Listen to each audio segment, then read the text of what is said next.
Let's see what we got. Are we live? Yes, it looks like it. And now, welcome to R is Untitled, another edition of this. Of course, I am R. Appreciate your support, your love. And oh, wait, you know what? I forgot something. I gotta do this every time.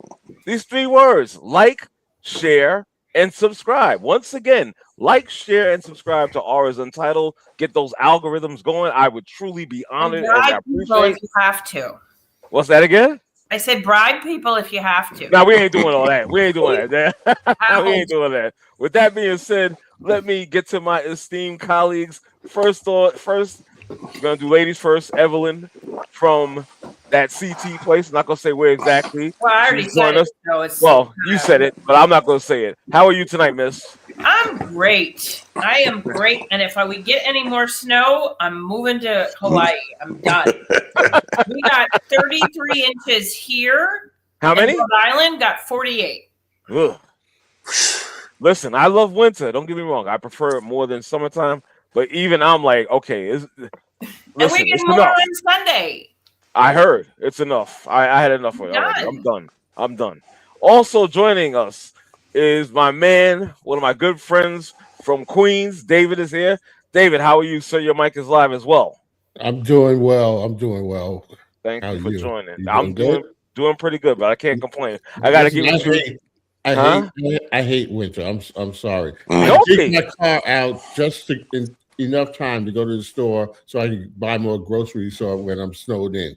Oh my god, are you one of those guys adding to that like panicking? Oh, I don't have enough food I or don't no, supplies. I don't panic, but I just make Okay. sure that we have what we want because I won't be driving for a while. Gotcha. Okay, makes sense. And of course, last but not least, well, I have Ronan also, but his mic is muted for probably has some company over there. He said Ronan, thank. he's eating dinner, so let the man Okay. finish eating. No, Hey, that's all good. He'll join I'm at some joking. point. I'm joking. You don't want him to choke on his food. That's But all I'm saying. at some point, I'm sure Ronan will be on and whatnot. Always thank you for your support. And last but not least, the Dominator, guy formerly from the Bronx and now in the Carolina, not North, not South. Y'all figure it out. But he's He's somewhere, there. His he's mic somewhere is in live. between. Yeah, His Somewhere in mic is between. live. Thank you for joining me, brother. How you doing tonight? all good. All right, let's roll, baby. Let's Hey, roll. but Let's I will roll. say this, guys. I Yes, sir. remember them days Dave's talking about. Tell the Yeah. truth, Dave. You definitely want your munchies. I know that Oh, sounds corny. absolutely. No, it's true. You gotta I have. done drove through the snowstorm. I need some You Oreos. need so Yeah, yeah, for sure, for sure. yeah. And You gotta have something to get you If you through. go out in the snowstorm for Oreos, I'm done. Yeah, yes. I'm sorry. Wow. it's all good. Let me bring one more person in, Mr. Live. Your mic is as your name live. All Thank you for right. joining me. And how are you, sir? What's good, people? What's good, y'all? Big Dom, What you know up, what I'm saying? live? Turn your Dave, you know what I'm camera on, saying? man. Uh, Yeah, trying Yes, to sir. do Yes, sir. the onesie got mustard stains on it. I'm too embarrassed. You already Oh, know the this deal. guy. You already know the deal. Listen, you know what? I think I'm going to start off with this New York Yankees set to retire. David, thank you again for bringing this to my Oh, you're attention and welcome. whatnot. You're Appreciate welcome. that. They're going to retire CC Sabathia's number, which is 52. You know, we was talking about this a little before this show went live and whatnot, and I had gotten to a discussion with some of my associates at work about this, and it was some interesting takes and whatnot. A couple of guys were really against that. They was like, I mean, not against it. They were for him. And I'm like, wait a minute. My thing is, I added in this text. I said, listen, so we're gonna do Ruth, Gehrig, Mantle, period. CC Sabathia. It just doesn't line up. As David Mm. said, it dilutes the honor. So we're gonna Yeah. just take and not to disrespect anybody that's not on that level as those greats I mentioned previously. But we're just gonna take any ragtag person, and because they experience some success here in the Bronx and whatnot, and they deserve their jersey to be retired. I'm sorry, I don't think so. I throw CC in that. I even throw Paul O'Neill in that. I even throw Reggie Jackson in that. Okay, Mm. as Yeah. great as they were, I gotta throw them in that because again, you wasn't on the Yankees your whole career or damn near a significant amount of time on the Yankees. No, you wasn't. You came as an assassin. You came as a mercenary. You did your job. You did your job, and that's it. That's it. Yeah. Yeah, if I could start us off, because when I saw this, I Mhm. didn't. I had to read it twice because I was like, no, that's not what they're saying. And then I realized they were saying that, and Right. and I'm not a Yankee fan. I'm a Mets fan. I'm not, I'm not a Yankee hater, but I'm a Right. baseball fan, Right. and there are certain franchises that are storied franchises that are legendary franchises. And when you think of retired numbers, like you named Ruth, Gehrig, Mhm. DiMaggio, Mantle, these games, and then you say CC, and so it kind of like, and this is not to take anything away from CC Right. Sabathia, Right. but what I'm really trying to promote is the actual honor it means to have worn that uniform and played at a level that you are recognized as part of Yankee lore and legend. Just because you won a World Series doesn't make you a Yankee legend. It just listen, I'm a Met fan. If you win a World Series with the Mets, you're going to go down with some Met legends, because it is not it Right. was it 27-2. Okay, so I'm just being a realist here. But even with that distinction, not everybody from the 86 or 69 Met team has their number retired. That is a status beyond just being a great player. Mhm. So I feel that, no disrespect to Cece and what he's accomplished, but to your point, are also when you've played other places. Reggie Jackson, one of my all-time favorite Yankees, Mhm. but so much of his success came in Oakland. And Exactly. so when you think of modern day Derek Jeter, absolutely. You think of the core four, Right. because these are guys that the the base of their career, and Jeter's his whole career was as a Yankee. That's synonymous with the Yankees. When I think of CC, I don't automatically think synonymous with the Yankees. And so that honor to me, I just think, as I mentioned before, you mentioned, this evening, it dilutes Mhm. the honor that is given to the legends. Agreed. Agreed. Everything Dave said, of course, is correct. I'm to the point now where there's a reason Aaron Judge wears number 99. Hmm. Because we don't got that many damn numbers That's left. right. I That's think right. almost everything from 1 to 10 is taken. Mhm. Then Mhm. 15, 16, 18, 23, 24.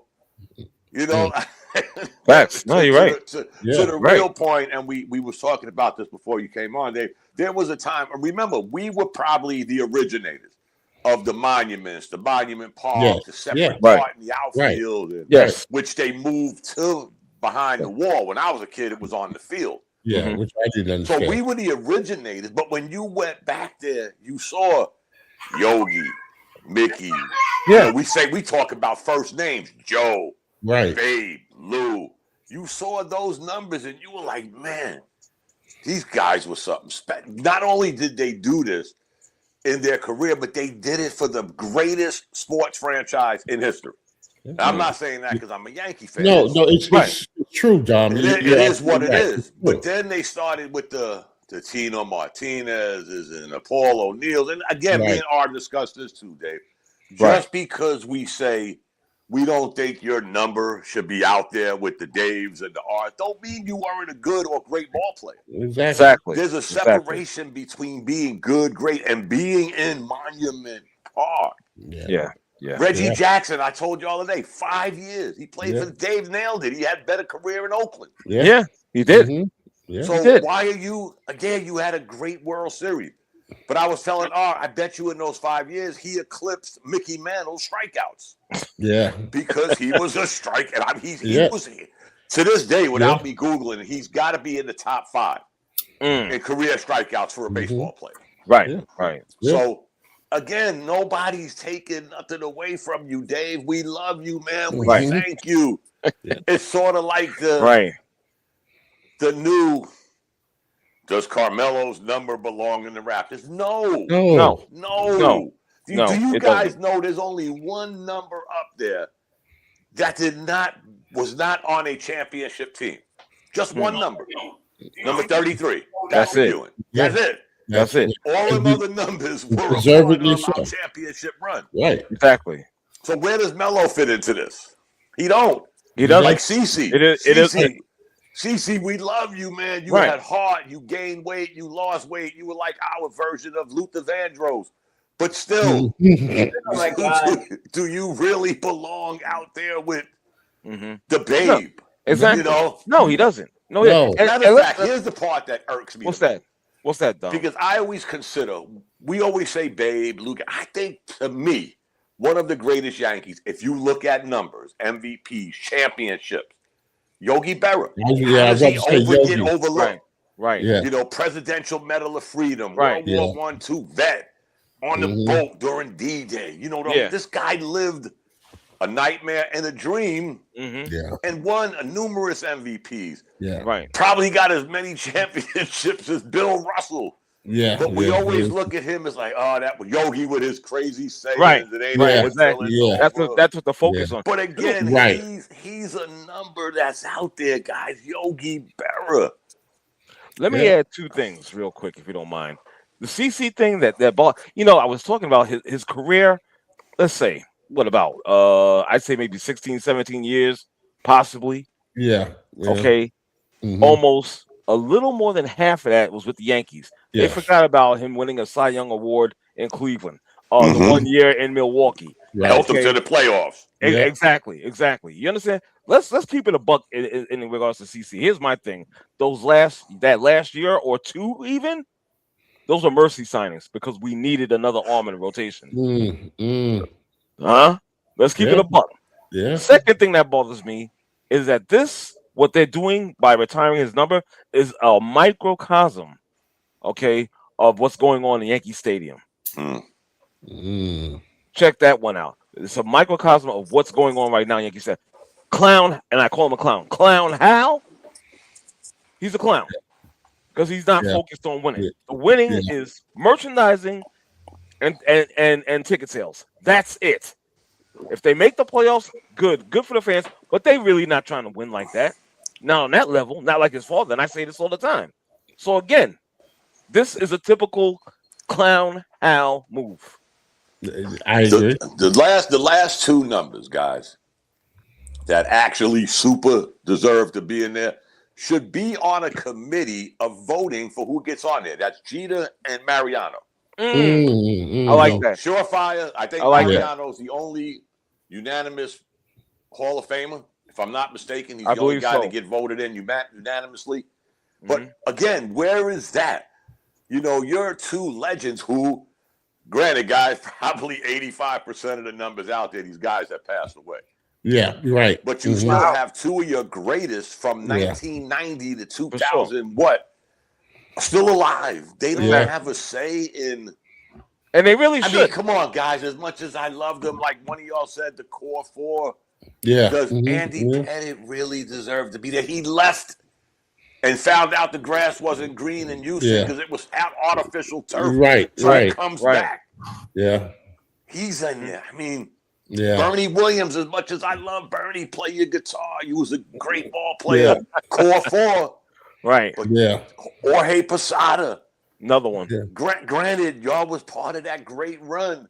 Right. But we also, as R would say, we also signed a lot of hanger-ons, the Cecil Fielders, the David Justices. Yep. You know, Gary Shetfield. We signed guys that came in and helped us out with that core four. Right. Of course.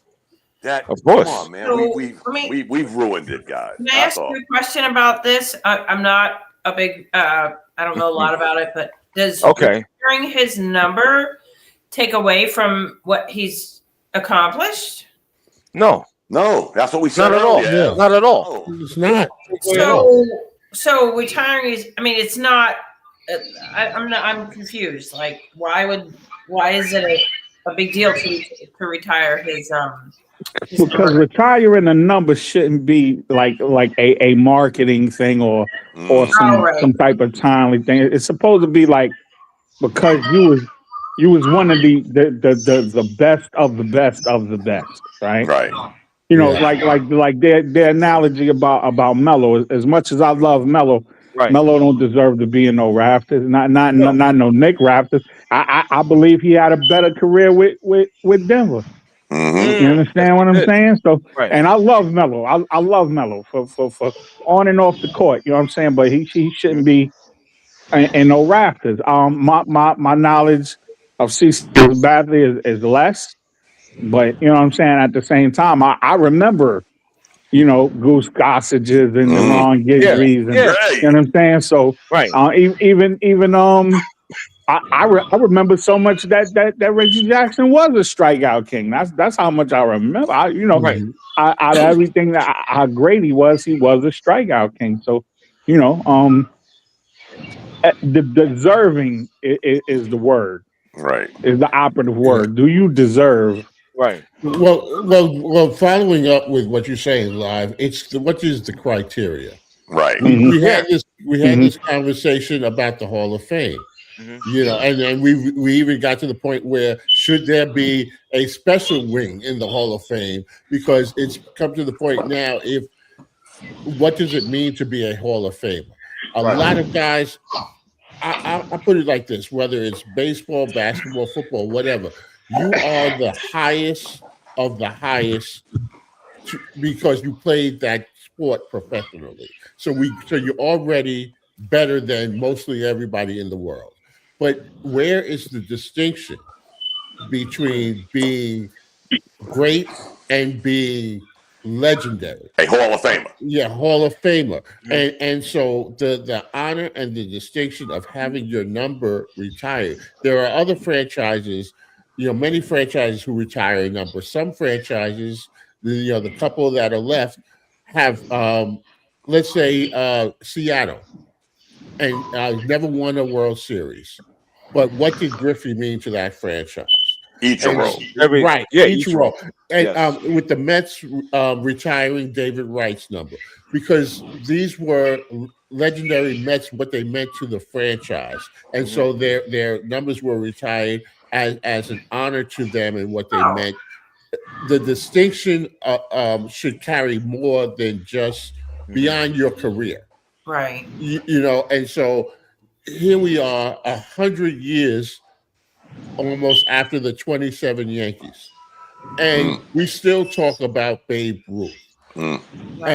and the legendary Yankees of the 30s, 40s, and 50s. So it's not just their career; it's if your career still is being spoken about Mhm. Oh, right. at that higher tier 50 years later. That's legendary. Right. That's the difference between being a legend and being great. Ain't nobody talking Great. about David Wright 50 years from now. Here we go. Yeah. Ain't nobody talking about David Wright now. I'm just saying. But what I'm saying is I though get it. that I get it. for particular franchises, different players Right. have different Of meanings course. and different value.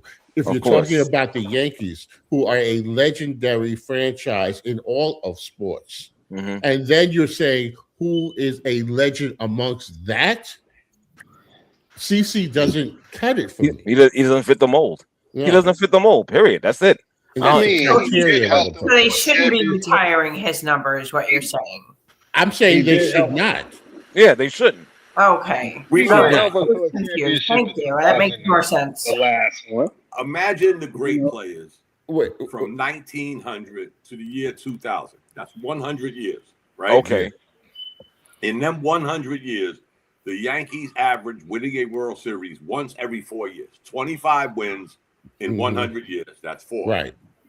Think of how many really good ball players, like Dave said, the 27 Mhm. Yankees. But think of how many good players helped that team along the way. Right. You don't Right. do all that winning. We're talking decades, guys.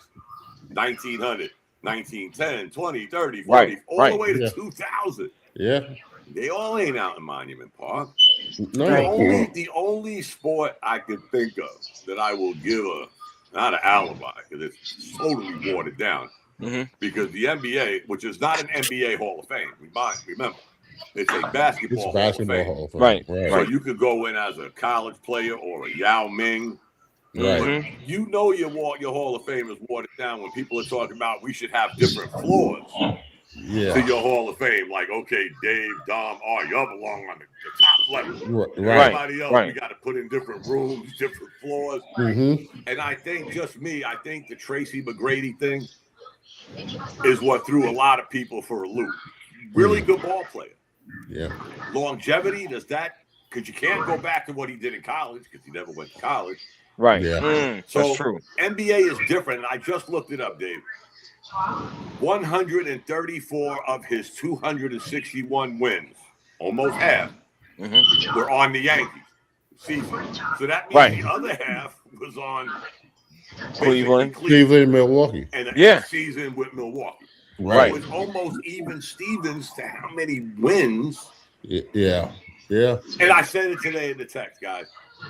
250 wins nowadays as a career is almost equivalent to 300 wins. It really is. Yeah, it is. Nobody's getting close to that anymore. Yeah. No. But you got 260, you're. Yeah, and I think also what gets confusing, and I did hear it being said, helping them win a World Series is not a criteria. Listen, what number was for that what particular team? Yes. No, not to get your number retiring is not about that particular team. It's about a franchise. Right. And that's because what they are saying is no one else will wear that number again. Right. So it's a franchise thing. Right. And so he won one World Series with the Yankees, correct? Yep. 2009. 100%. Yes, he did. That's his first year. Right. Yes, yes, he was David Wright. He was right. But you know what number did Bucky Dent wear? Wow. 20. What was it? Wow, I didn't know that. 20. Okay. Yeah. How many World Series did he win? One. No, two. 77 and 78. It's one more than CC. Retire his number? Right. As many as Reggie. 100% I would retire it. You would retire. So every single I would retire Yankee. I would retire Bucky's number in a heartbeat. So every single. Yeah, I remember Bucky Dent. Yeah.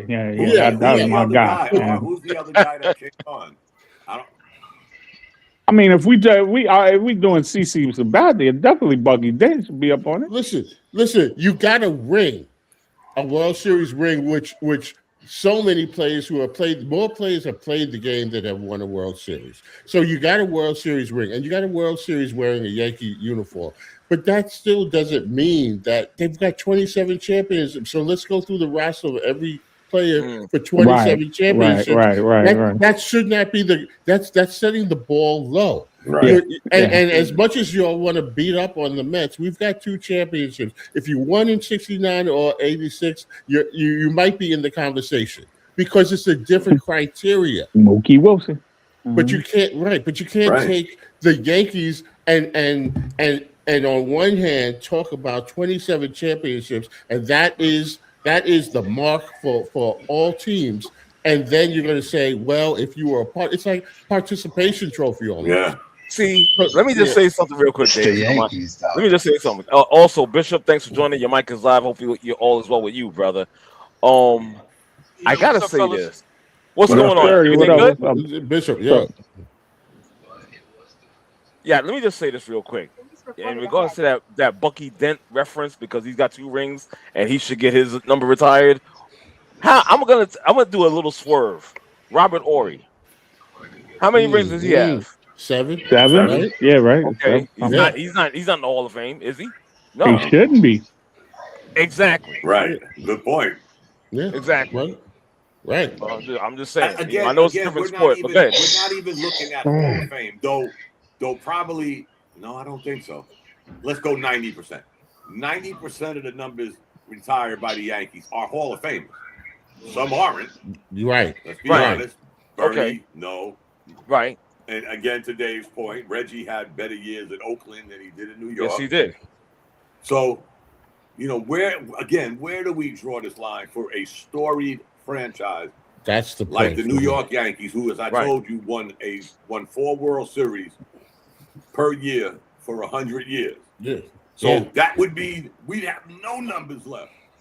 That's right. Somebody helped win that World Series in 1910, 1920. Right.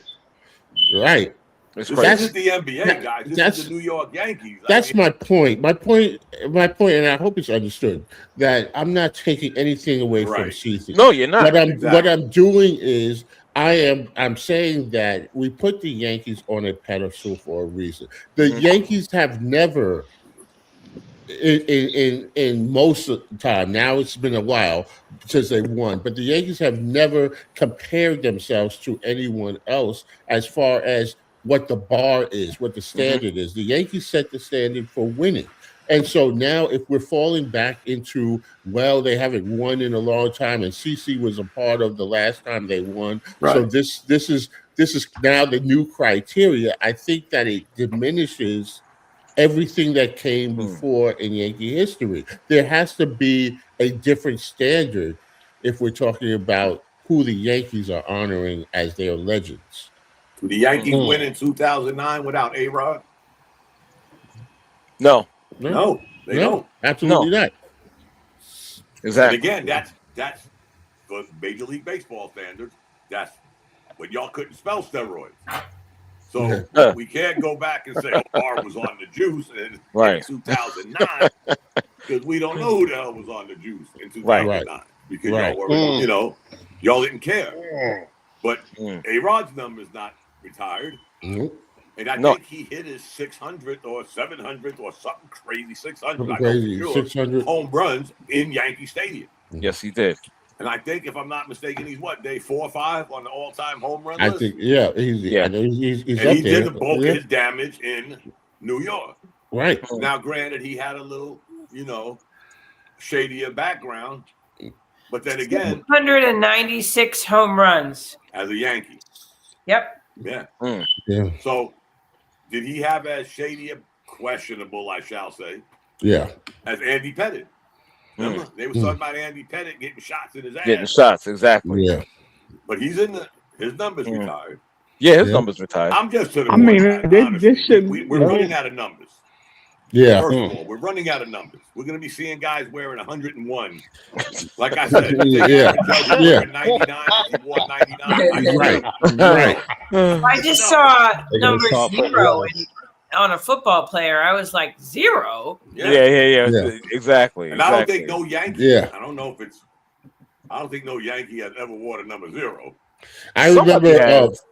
I don't know about the Yankees. Remember Ray Ordonez? Yeah.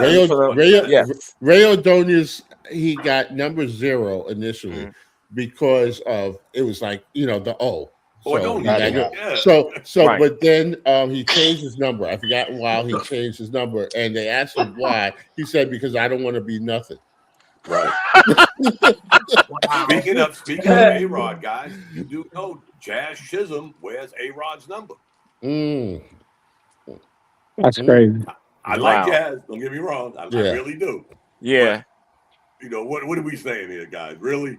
Right. I think it'd be that's y'all remember David Wells when he came to the Yankees? Yankees? Yes. And he had that $150,000 auction Babe Ruth hat. Yes. Yeah. He actually asked the Yankees, "Yo, you think I could wear number 3?"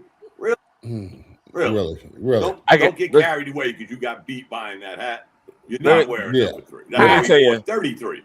He was shaped like Babe Ruth. Exactly. Let me tell you, there actually has been a player on the Yankees that has worn the number 0. That would be Adam. What's his name? Ottavino. Oh, Adam Ottavino. Really? Yeah. So it was again for the O, probably. Yeah, you got me. I didn't know that, R. Yeah, I just looked it up. He wore the number 0. Exactly. Like we said, not to beat this to death, just because some of us on the line don't think you deserve that, don't mean you aren't a great ball player. That's it. A good ball player during that period of time. What? We're not saying that. I think in my group text with my associates at work or whatnot, That's what they probably was thinking, that I'm downplaying his Right. importance. And I'm like, no, it's not that. It's just the fact that he doesn't belong there. Right. Period. How You old understand? these guys are? Right. Well, you already know. Some of them Yeah. actually one of them is my age, and I'm like, well, not my age, but a little bit younger than me, but he's in his 50s, whatnot. Not I'm many like, people are your age. yeah, you got that Oh right. my And God. still working. It's still Can't working. wait till you get. Matter of fact, Dave, you are there. You know what I'm saying?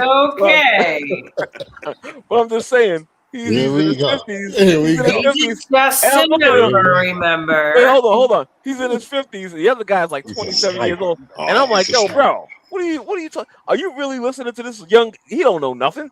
You know? He's probably watching right now. Yeah, he's 27. He's probably watching. 27. How many championships do we have? Right. 27? Right. Yeah, 27. Yeah. Yeah. And I'm like, come on, man. We got, he's 20. He's 27. Right. Our last championship was our 27th, and CC played on that 27. Yeah, okay, I see where he's going. With Yeah, exactly. He probably don't even know who Yogi Berra is. So he wasn't even born. Yeah, yeah. You tell him Yogi Berra, and he say, "Hey, boo boo." Who? Exactly. Who? Is that drink that you? Yeah. Exactly. That was Yeah. it. You got it, buddy. Yeah. Oh my I God. mean, before. Again, not taking nothing away from CC. Yeah, no, of I course feel not. the same way about many others, so don't feel Right. slighted, Right. CC. Yeah. Exactly. And I think it really started with me with Paul O'Neill. Actually, For sure. it started with Reggie, but that was so long ago. I kind of, Right. shoveled it under my memory bank. But when they did Paul O'Neill, I was like, come on now. again, he won a World Series with Cincinnati. Exactly. 1990 Reds team. Yeah. Was there any ever talk of retiring his jersey in Cincinnati? Not that I'm aware of. No. They might have, but I mean, I don't know for sure. They might have, but again. But again, you compare that to those legendary Reds team, the Big Red Machine. right. You know, just because you win a World Series doesn't mean you were part of a legendary team. No, it doesn't. You know, every year someone wins a World Series. Exactly. I would venture to say, speaking of them, I would venture to say, Dave, Dan Dreesen might be the only one on the Big Red Machine's number. They didn't retire. Right. Oh, wow. When you go around the horn, yeah. You know, Bench, Perez, Morgan, Concepcion, Pete, you know, Foster, Geronimo, Griffey. You know, they got quite a few they do. They do in the books. Yeah.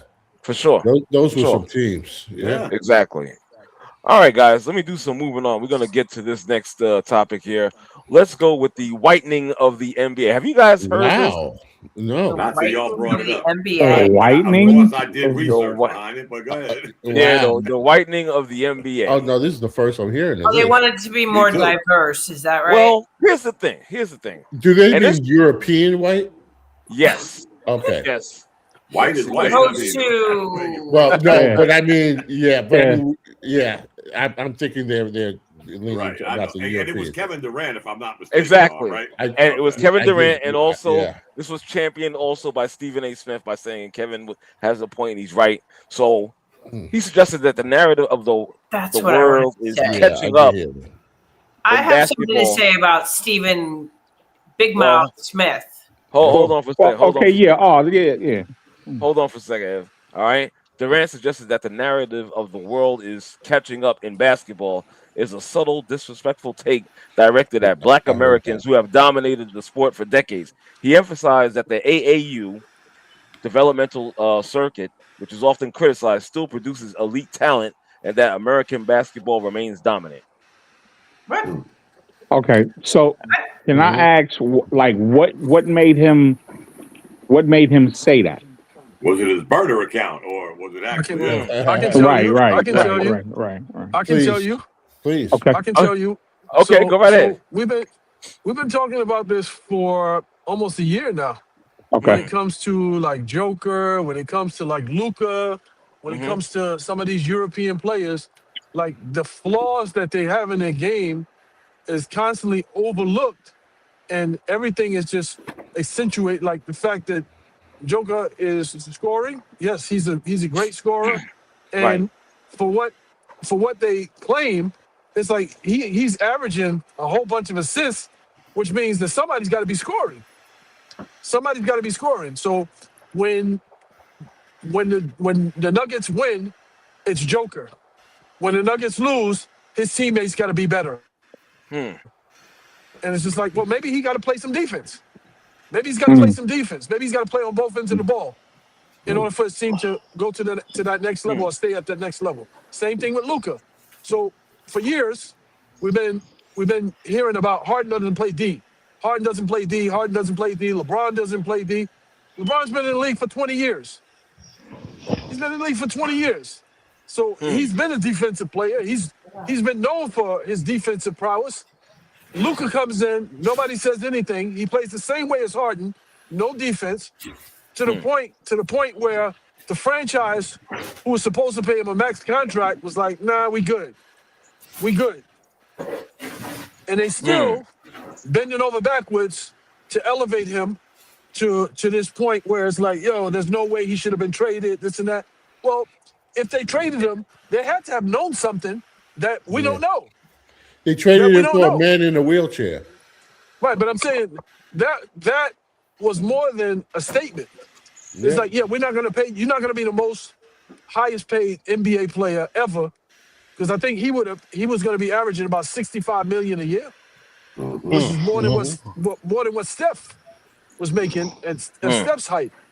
So it's kind of like, but they still push these players, and you got these narratives of, oh yeah, well, the black players, this whole thing of load management. The black players are lazy. They don't want to play. They don't want to play. They're doing load management and this and that. Load management was a Greg Popovich invention. Yeah. It wasn't anything that, oh, well, black guys just don't want to play. Oh, the Joker plays every game. He plays every night. This guy plays every night. Yada, yada, yada. It's like, again, and then at a certain point, they were just outright saying the European players are better than the American players. They're more fundamentally sound, this and that. Now, don't get me wrong. They have some good fundamentals. But when it comes to carrying a league, that load is a heavy load, and none of those guys have done it. None of them. It's like, I don't know any European player that has been that guy in the NBA. It's been, okay, well, we're gonna put the mantle on his shoulders. It's never been one of those guys. That's why I'm surprised. It's like, okay, well, you got Wemby. I don't know.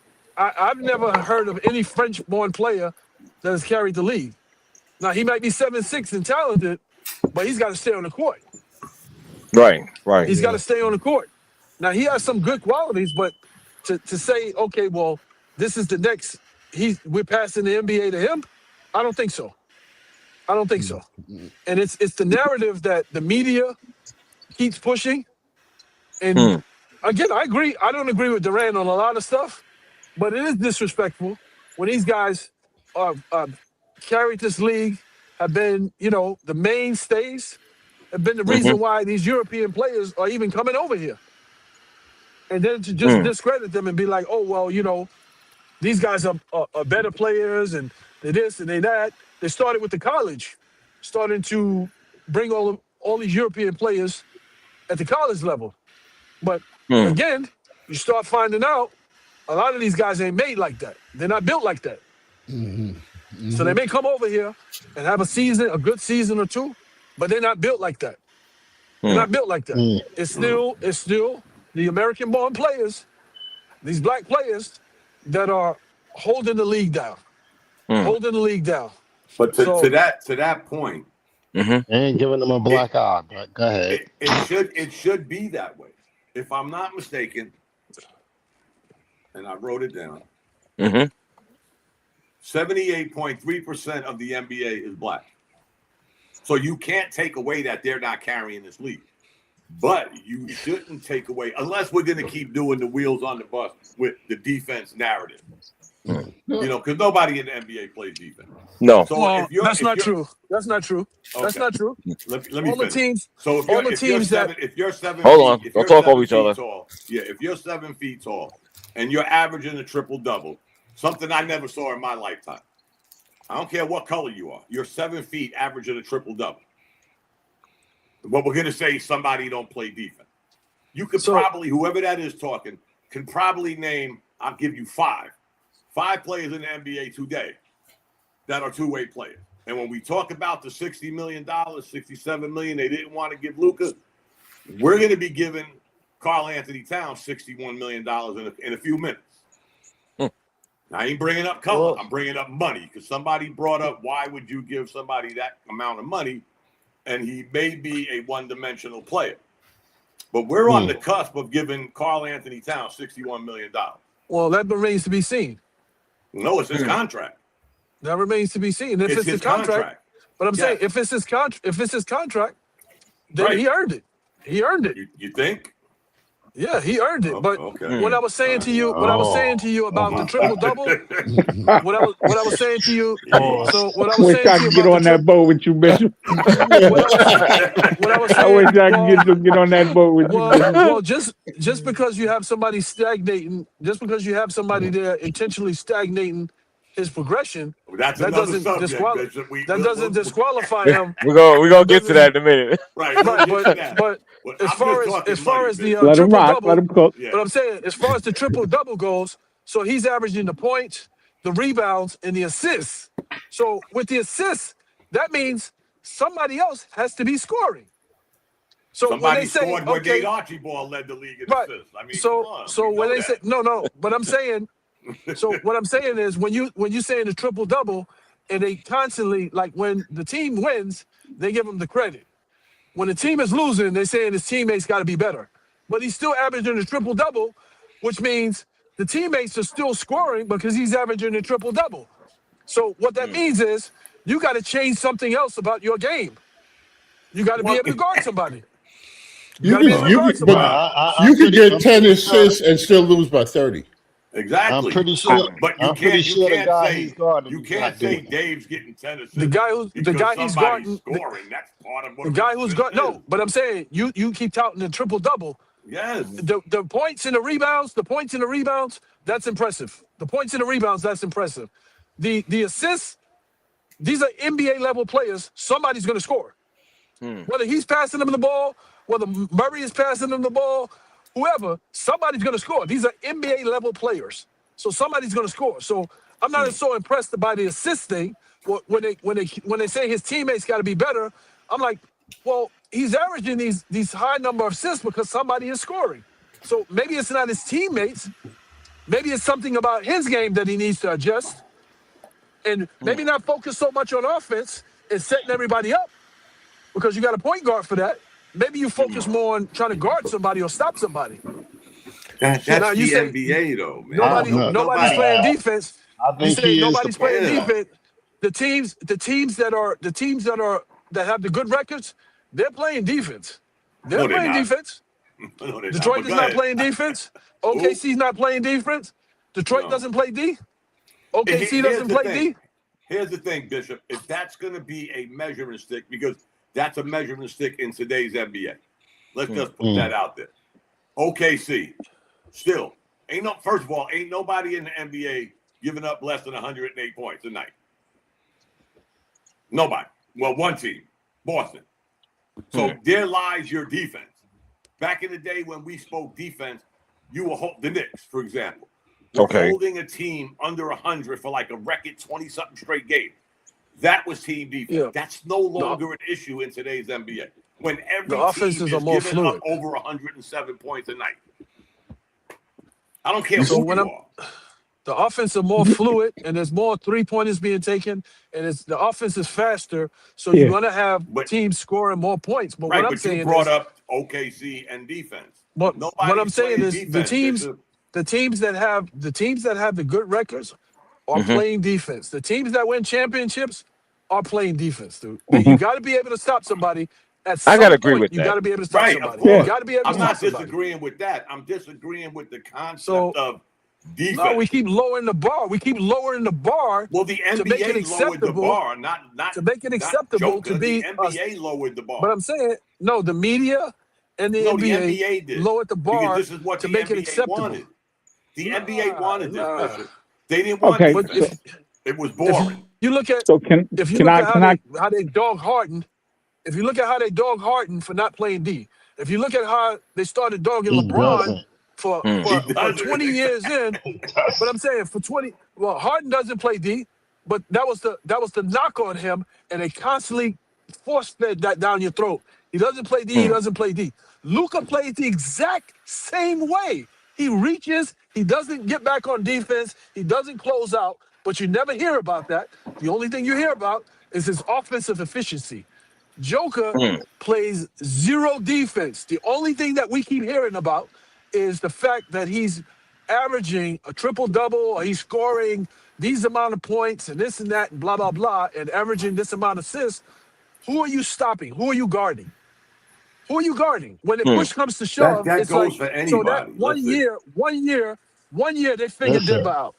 Hold After on, that one gentlemen. championship, but I'm saying Mhm. after that one championship, they figured Denver out, and they'll never get back to that. That one Let me. year, How many? First Sorry. of all, let me say one thing. Art, through all of that Okay. stuff, Harden, he still won an MVP. Has never won a Mm. championship.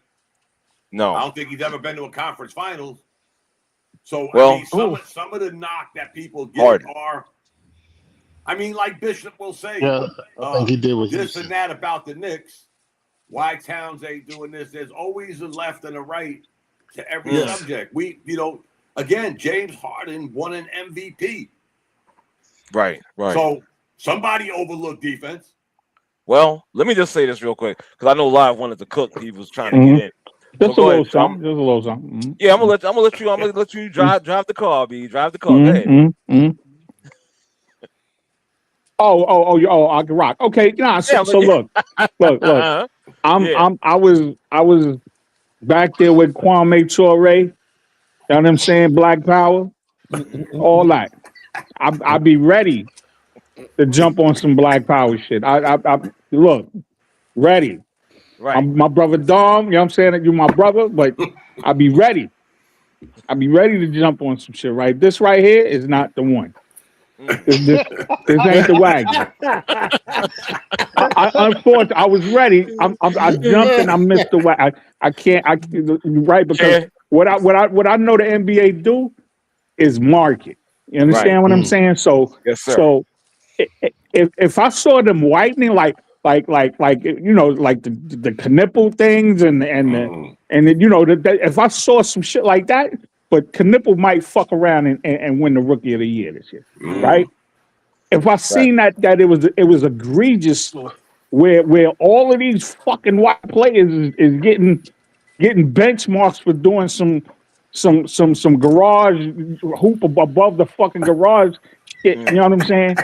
I would say so. I would definitely be on that fucking bandwagon. But what they doing today is, unfortunately, Kevin, they're marketing, right? They're marketing European situations because they want their inroads into Europe. Right. Because they know there's going to be more European players, especially with the ascension of like Luka and Jokic. it's too late There's for that. going to be so many more European players of skill, of abundant skill coming over that they're not going to be able to do it. In about 5 years, y'all, it's going to be Africa. Thank you. I was just about You to understand what I'm ask that saying? question. So right now it's their marketing who they think is going to be advantageous to their total money, for them getting money. Right. You know, I have a don't think question, Kevin was right. I don't think he was entirely. I don't think he was entirely wrong, but I think he was more wrong than right on Okay. this situation. I have a question, and I agree with Live on that. The we were talking earlier about assists, Mhm. and yeah, I get it. You can't get an assist if your teammate doesn't make the basket. Right. But we have, we've built up, Stockton, Mark Jackson, all these players, and the whole idea of triple double. Yeah, that's the third piece of the triple double. So we give value to assists, and I don't want to take away from that, but I wonder if we still keep assists, counting assists, but we look at something like plus minus when they're on the floor. Right. Mhm. What's the plus minus, and that might be more of an indicator of what's happening on the defensive side of the ball too. Okay, but that's tricky, Dave, because the plus minus is who else is on the court. Well, that's a team. That's a team stat. Yeah, there's a that's double. A team, yeah, that's a double-edged sword, and that's one. Yeah. Not to knock it, that's one stat that I really never got into because I didn't either. Me and Dave could be on the court with the starting five. Right. Now plus minus is plus 10.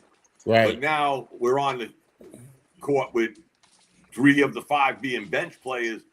And during that stretch, we went to a -8. So now that plus 10 is a plus. That's a weird stat. I agree with that.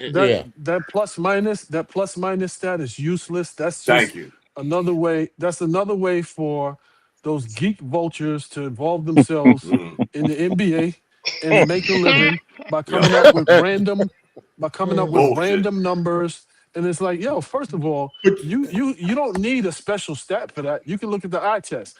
Is this guy effective when he's on the court? Is this guy, is the team better with him on the court or not? You know what I'm saying? That doesn't take agree. somebody I don't coming want up with a stat. Let me just say this because I don't want to get too far away from the point. I only brought that out. I don't buy the plus. I don't give any value to the plus minus either.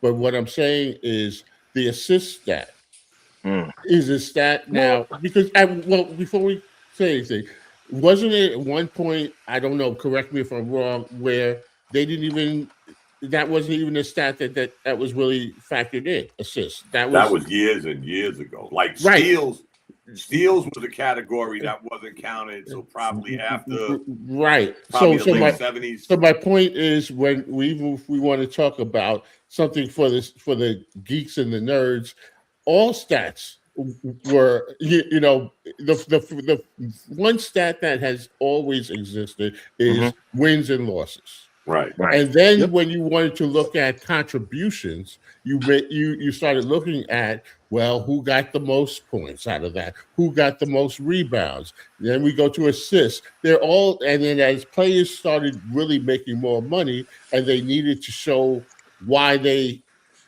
deserved better contracts and things like that, we get into the stats more and more, and then analytics like in baseball and all these things. So every stat was something that somebody placed value on, and I think with assists, that's a very important stat, and it's a big enough stat to make it the third of the triple double.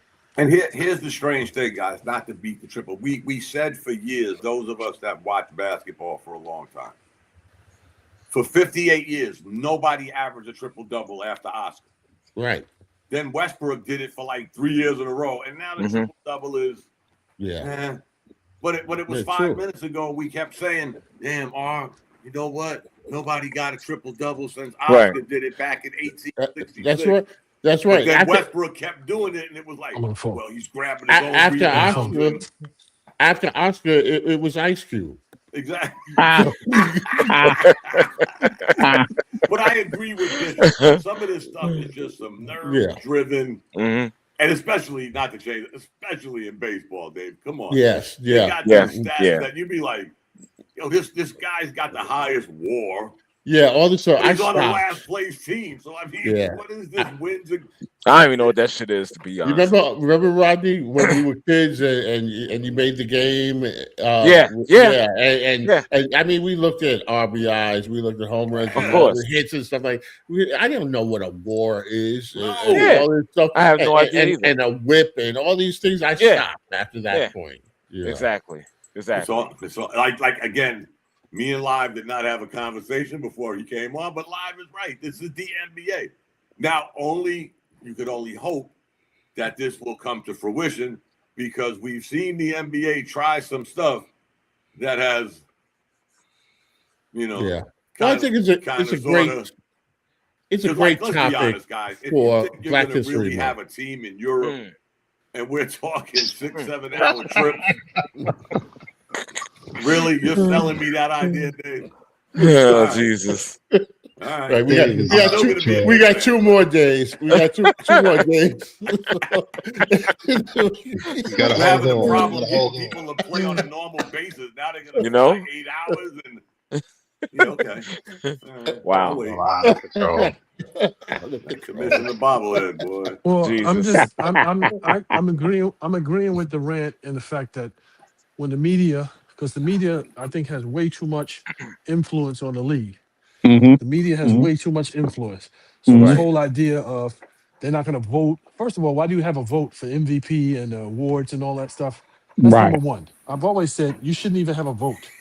Like it Right. should be former players in the league. Yeah, Then this absolutely. whole idea, Absolutely. that you got to play a certain amount of games.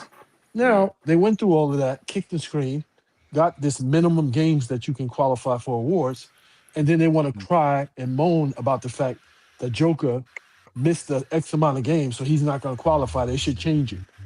You the guys that push for it. That was yeah. Y'all motherfucking Yeah. put that there. Yeah. Again, Bishop, he only did this, again, going to your media theory, he only did this because the media latched on to this games missed, Yes. load management. Yes. Right. So I told y'all this when it happened, guys. Remember how do you think somebody really cares, Dave, that if I don't win Defensive Player of the Year because I played 58 games, you think they really care? Because if they really cared, you wouldn't put a number on how many games they have to play.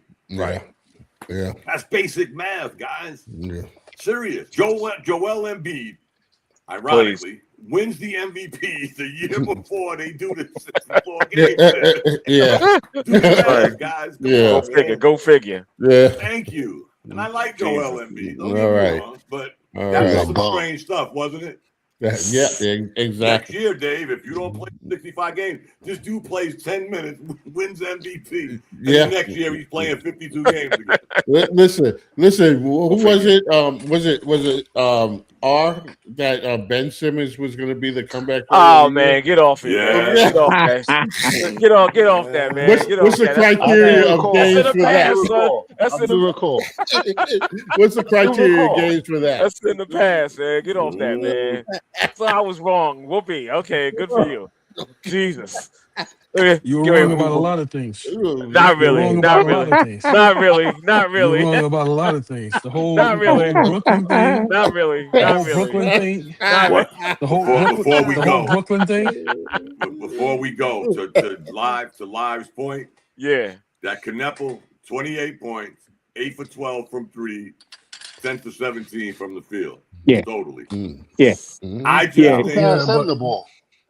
I just think, I don't know. I ain't gonna say too little. No, he gonna get that I over have the Edgecombe. luxury of If watching he He keep ain't gonna on win doing it. them numbers, He he's ain't gonna winning get it. that. Cooper don't Flag Where's is winning Cooper? it. I was about to say, Flag. where's But Cooper? I'll tell you what, he's getting close to not. This would be a real egg in the commissioner's face. You built up this Cooper guy all year. He might not play 65 the games. Right. You know what? Because it'd be like in baseball. You don't play a certain amount of games. Rookie status carries over to the next Yes. Yeah. Yes. Yeah. This He's guy going to be a rookie until he can finally win it. You know what's the Wow. ironic Cooper Flag. thing? They were teammates last year at Duke. Yeah. Yeah, but Cooper Flag is going to win it because he's He had might not, more bitch. I'm getting ready to check. impactful games. He's had 40-point games. He's had and they want to push that. They want to push that narrative. Yeah, but So it doesn't matter. Edgecombe ain't in there. Edgecombe I fell don't think off. he's putting up numbers like. He fell off. All He right. fell Yeah. off. Okay. He's still All right. playing good. Don't get me wrong. For a rookie, He fell off. Right. Yeah, he fell Wow. off. He ain't putting up 20 and 30 Hold points. on 1 second. Okay. Some Hold games on. he Right. got like Wow. 6 points, Hold that 10 thought, Bishop. points. Right now, he's only at 48 games. Oh. Oof. Oh, that's Is there Cooper criteria? Flag. Yes, sir. Yeah. Oh wow. Is there And criteria I for know rookie of the year? Apple's on pace to hit 64, You 65. you know they blew that that rookie of the year when they gave it to what's the Duncan dude, man? This was a minute ago too, man. The cat that's on he on Prime, he broadcasting for Prime right now. Blake Griffin. Yeah, Blake. When they gave wow. when they gave him his for like he had sat out a year and then gave it to him the next year. He was on year 5. Right. Wow. He's Wow. on the he was on the original Cooper Flag plan. Yeah, he had gray hair. Yeah. You want rookie? Right.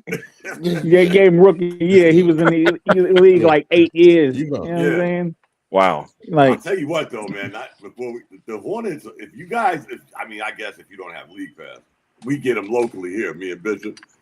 I'll tell you what, though. I said this earlier in the year. They're fun to watch. People can say what they want about. yeah, everybody's saying that too. Yeah. How many shots does this guy take that never passes?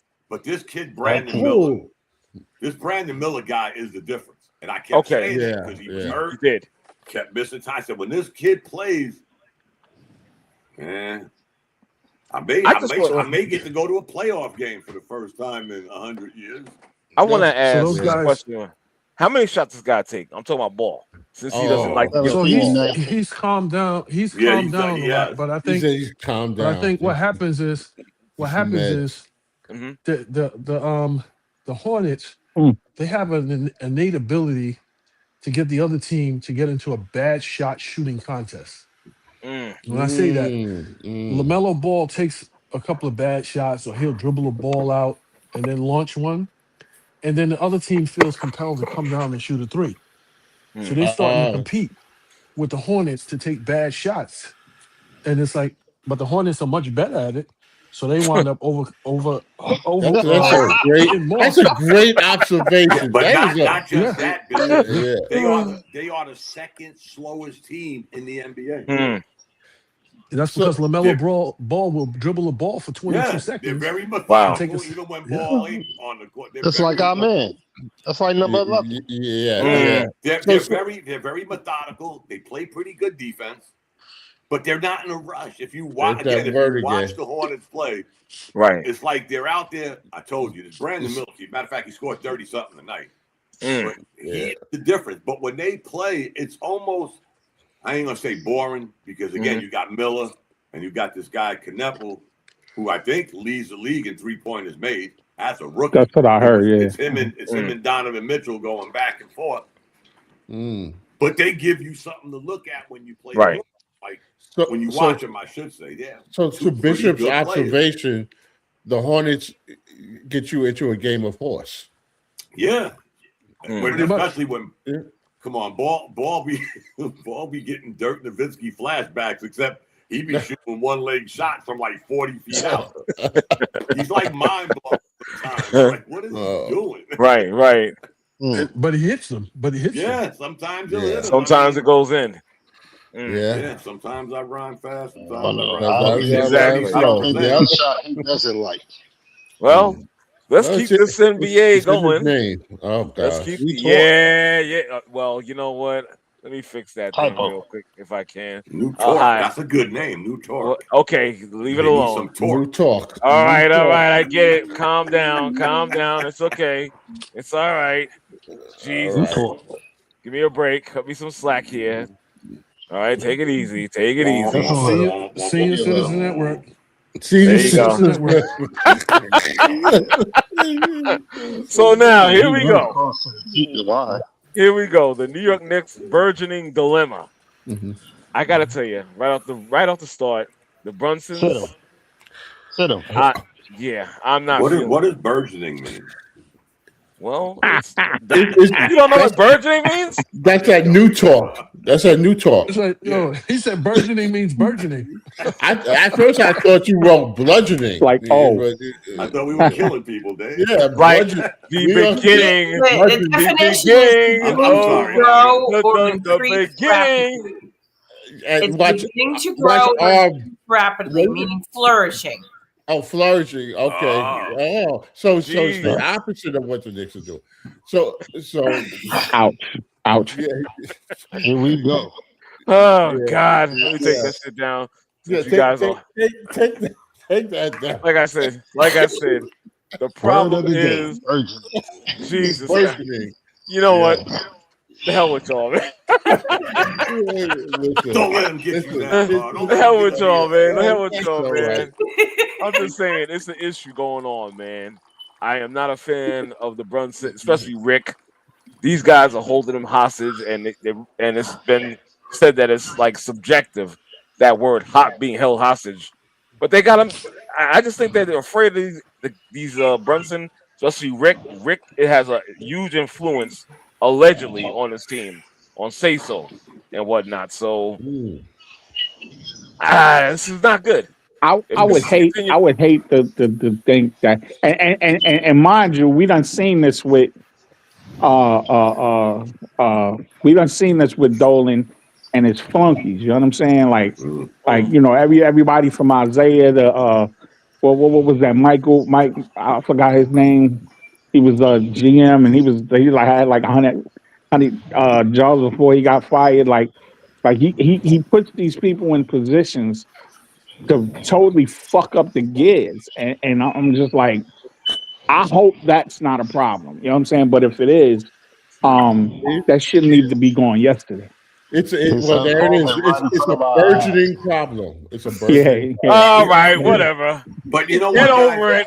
Remember in the off season, some of us said, if you're going to bring in a new coach, then why don't That's you going let to him be my bring in new his word own from now staff? on. That's right. And you kept Brunson on the sideline. Mm. See, that's the thing. Like again, Yeah.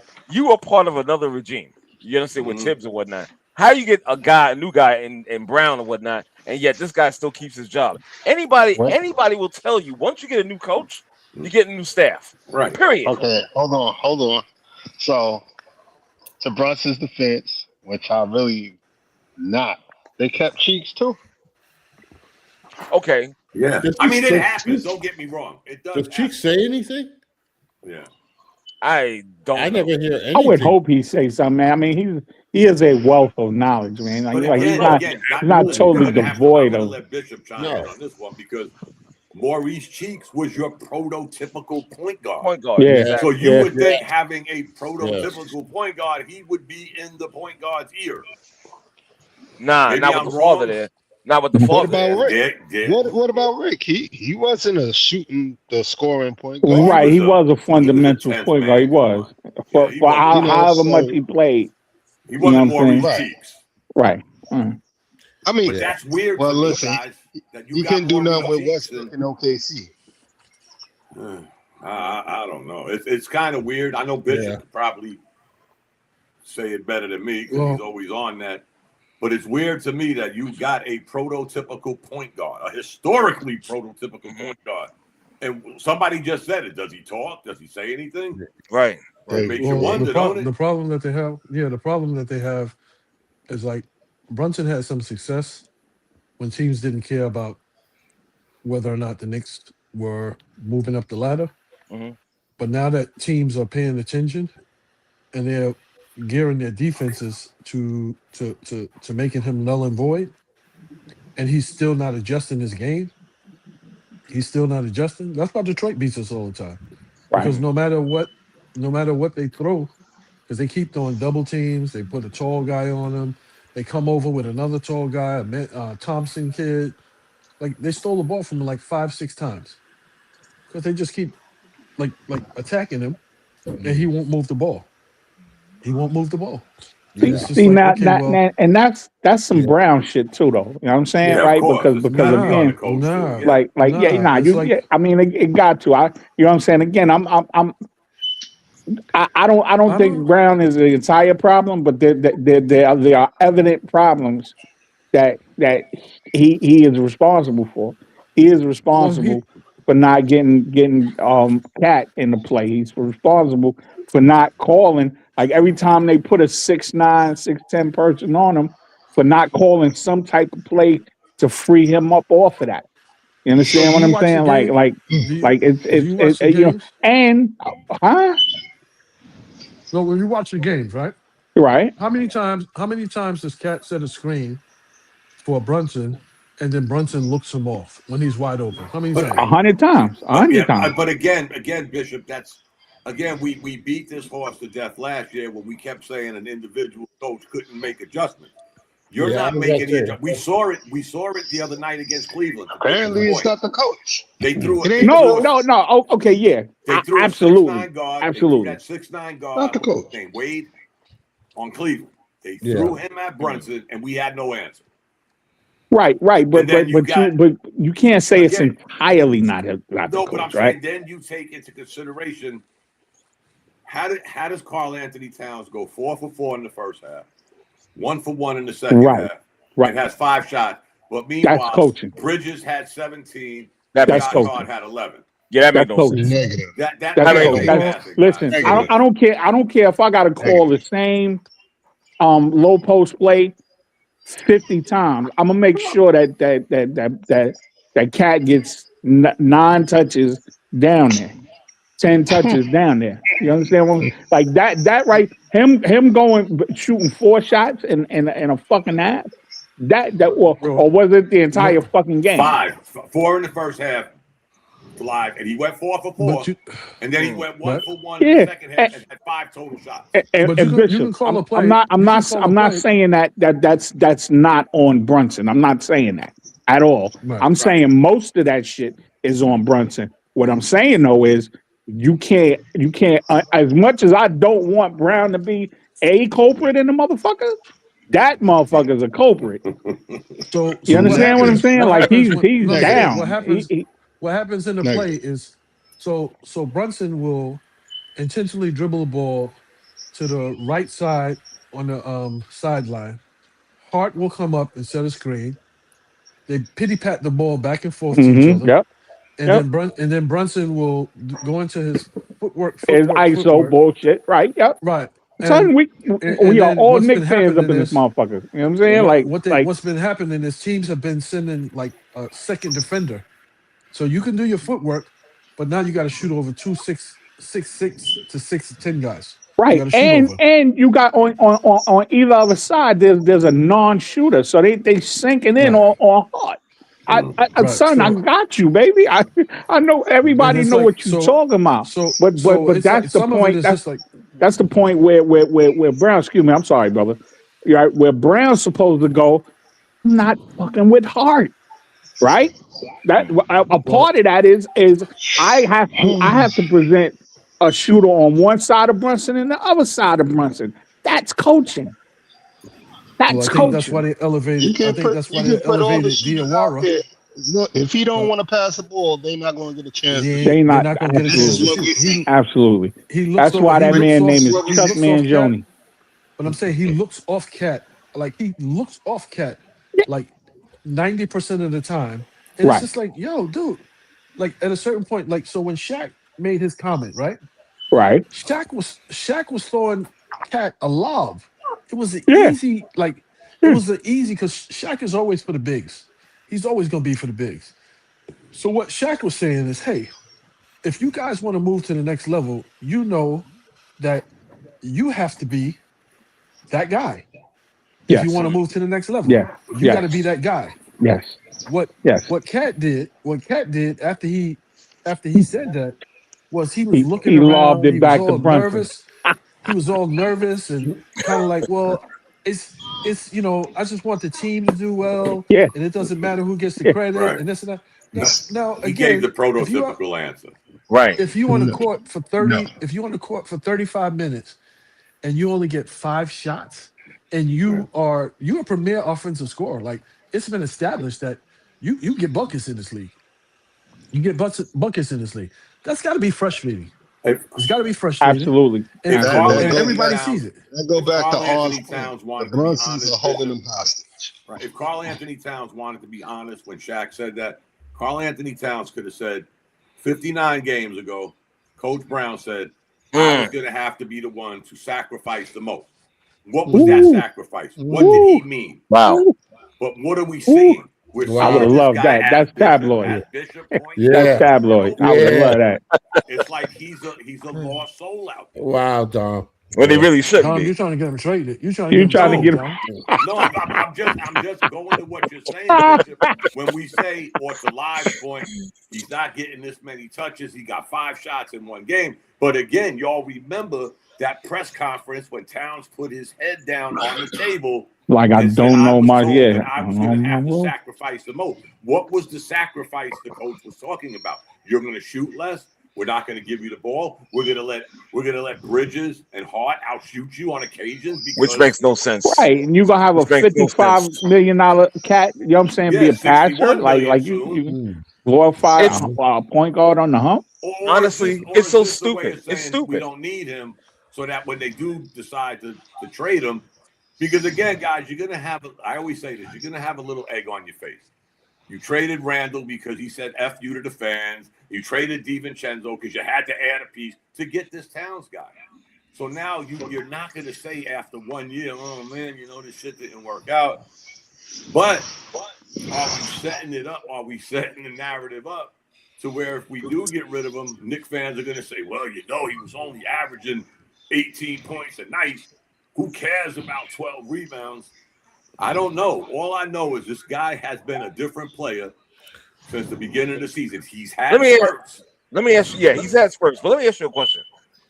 And y'all know how I feel about Towns. But exactly. Let me ask you a question. Is it me, or when this guy is involved, he's a much better player? Of course, he's a much better player. And that's the whole thing. But that's anybody. I'm not talking about anybody. I'm talking about Cat. But you understand? He has to get the ball. You have to get this guy involved early in the game. I don't understand that. That recent game with 5 shots taken. Come on, that was ridiculous. So he was 4 for 4. So come on, right? Something. And so you understand why there's an ascension with Cleveland with the cat that looked like Richard Pryor. Allen, right? Jared Allen. Jared Allen. Richard Pryor is looking at right. So it's because of Harden, right? Harden is now making him Capella, who's making him a better center, because when he roll, he definitely looking for that pocket pass. Right. That what's it called? Again, the involvement. You know what I'm saying? The devolving of Cat is happening because of Brunson. Right. Let me ask you this, and I know this is crazy, but to Bishop's point, you know what I'm saying? Like this, I don't want to negate the fact,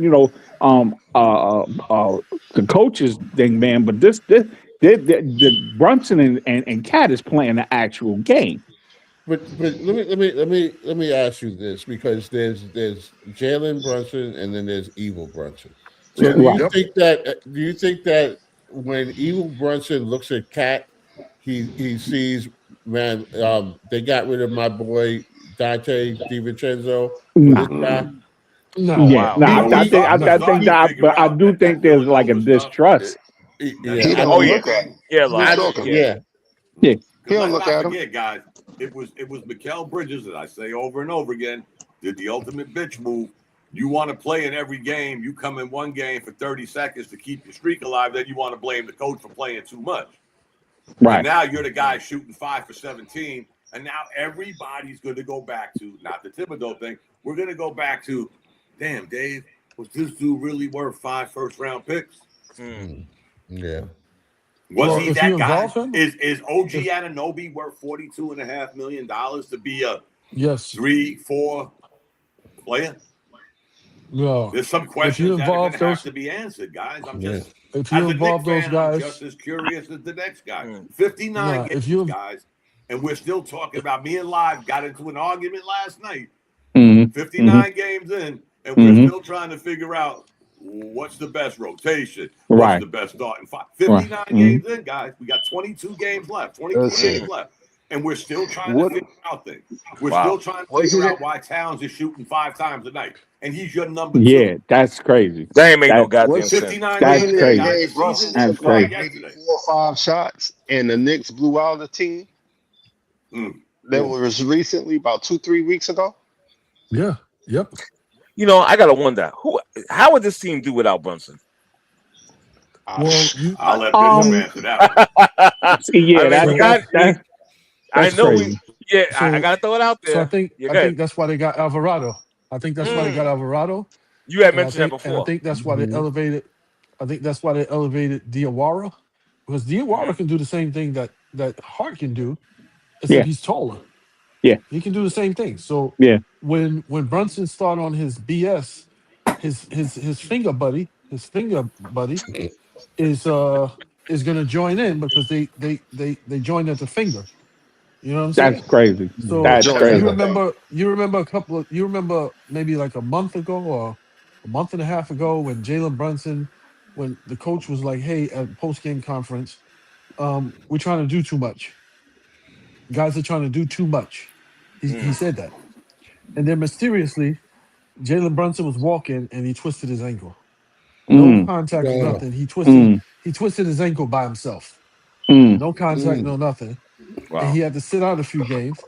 And then that's all of a sudden when Hart had this mysterious finger injury.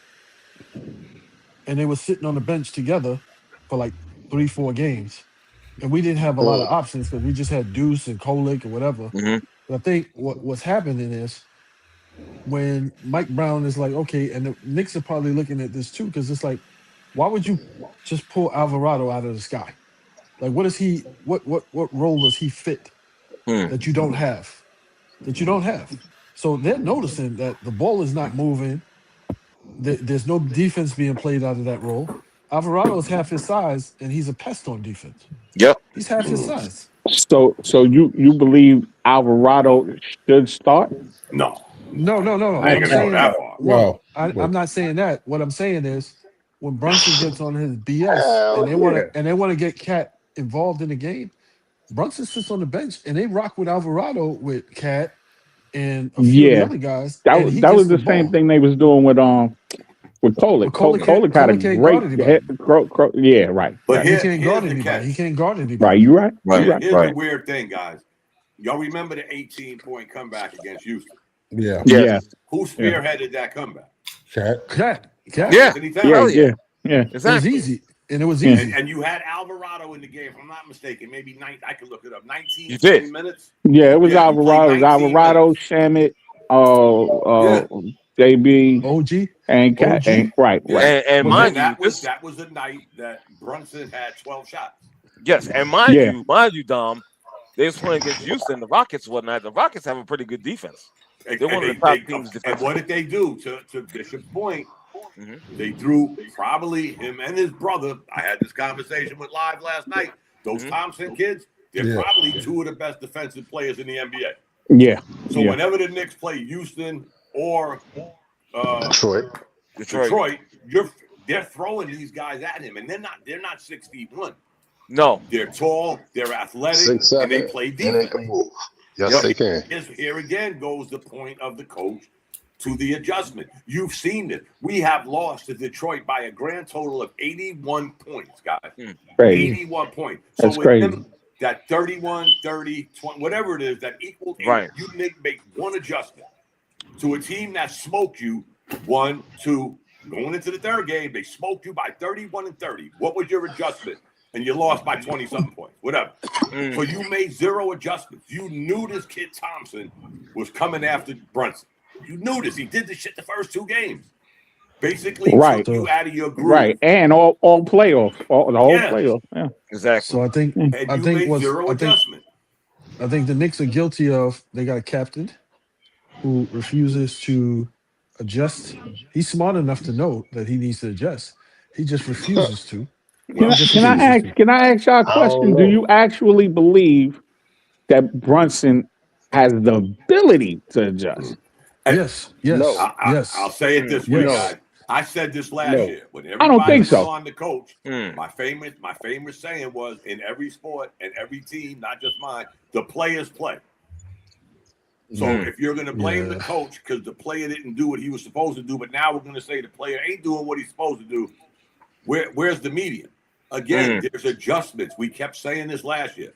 This team beat us because we couldn't adjust. This team beat us by 81 points.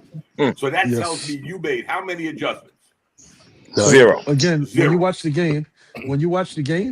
when you watch those games, and we got what, 23 losses? 22, 23 losses? 23, I think. Something like that. Yeah. Mhm. 23. I can count out 10 to 12 of those losses that Evil Brunson is personally responsible for. Because he refused. I count about He re- 6. Yeah. Nah, you ain't He lying. refused. You ain't No, lying. he refused to move the ball. He kept, when we play Orlando, they guard him. When we play San Antonio, they guard him. When we play Detroit, they guard him. We play Houston, They guard him. We Stop play right there, Indiana. Bishop. What's the common denominator in all four of those teams you mentioned? They all are tall, long, and athletic. Every Right. one They of them defend. teams you mentioned. Yep. They defend. Yep. You know Okay. what I see, and this is just me observing from the side with Brunson is that what his mission out there is not necessarily aligned with the team, and this is what I mean by that. Brunson can drop 40, and if we lose, it ain't his fault. I Ah, did my part.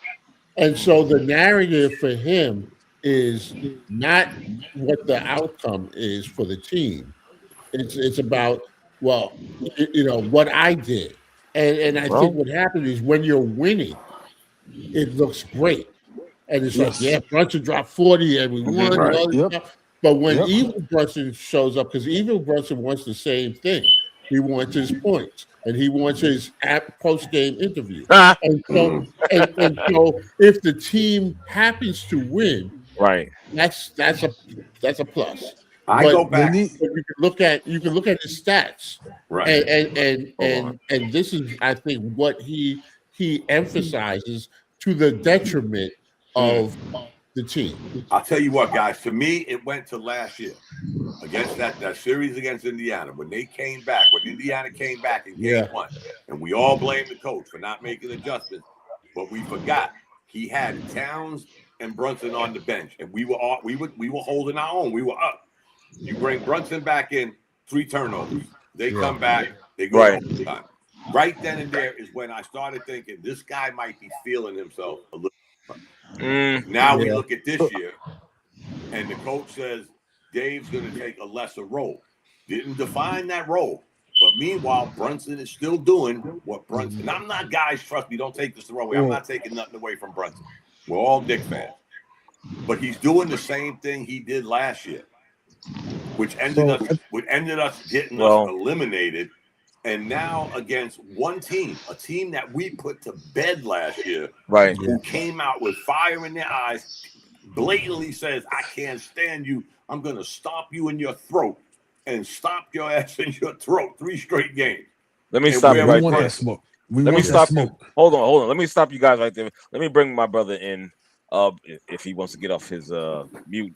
Our brother Hollop is here. Hollop, thank you for joining us tonight. Hollop, what's up? Peace, y'all. What's up? What's brother. up? What's good? Brother. All Peace, right. brother. Let me just add this to your point, Dom, about Brunson feeling himself. Why wouldn't he? Why wouldn't he? Yeah. You know what I'm saying? World, you're right, R. Yeah, why wouldn't he? Because we gave him all the praise. You get named captain. Why wouldn't he feel himself? And he ain't really get the New York treatment yet. No, he ain't get the New York treatment. But to Bishop's point, and again, part to mine, we're 59 games in, guys. We're not talking 15, 16 games in where we're, first of all, we've had the luxury to bring back all the players we had last year. Remember, we didn't have that luxury last year. We started with just getting Cat, injury, blah, blah, blah. We still won 51 games, made it to the Eastern Conference Final. This year, you bring everybody back. You're healthy. Only one thing has really changed. Karl Anthony Towns' role.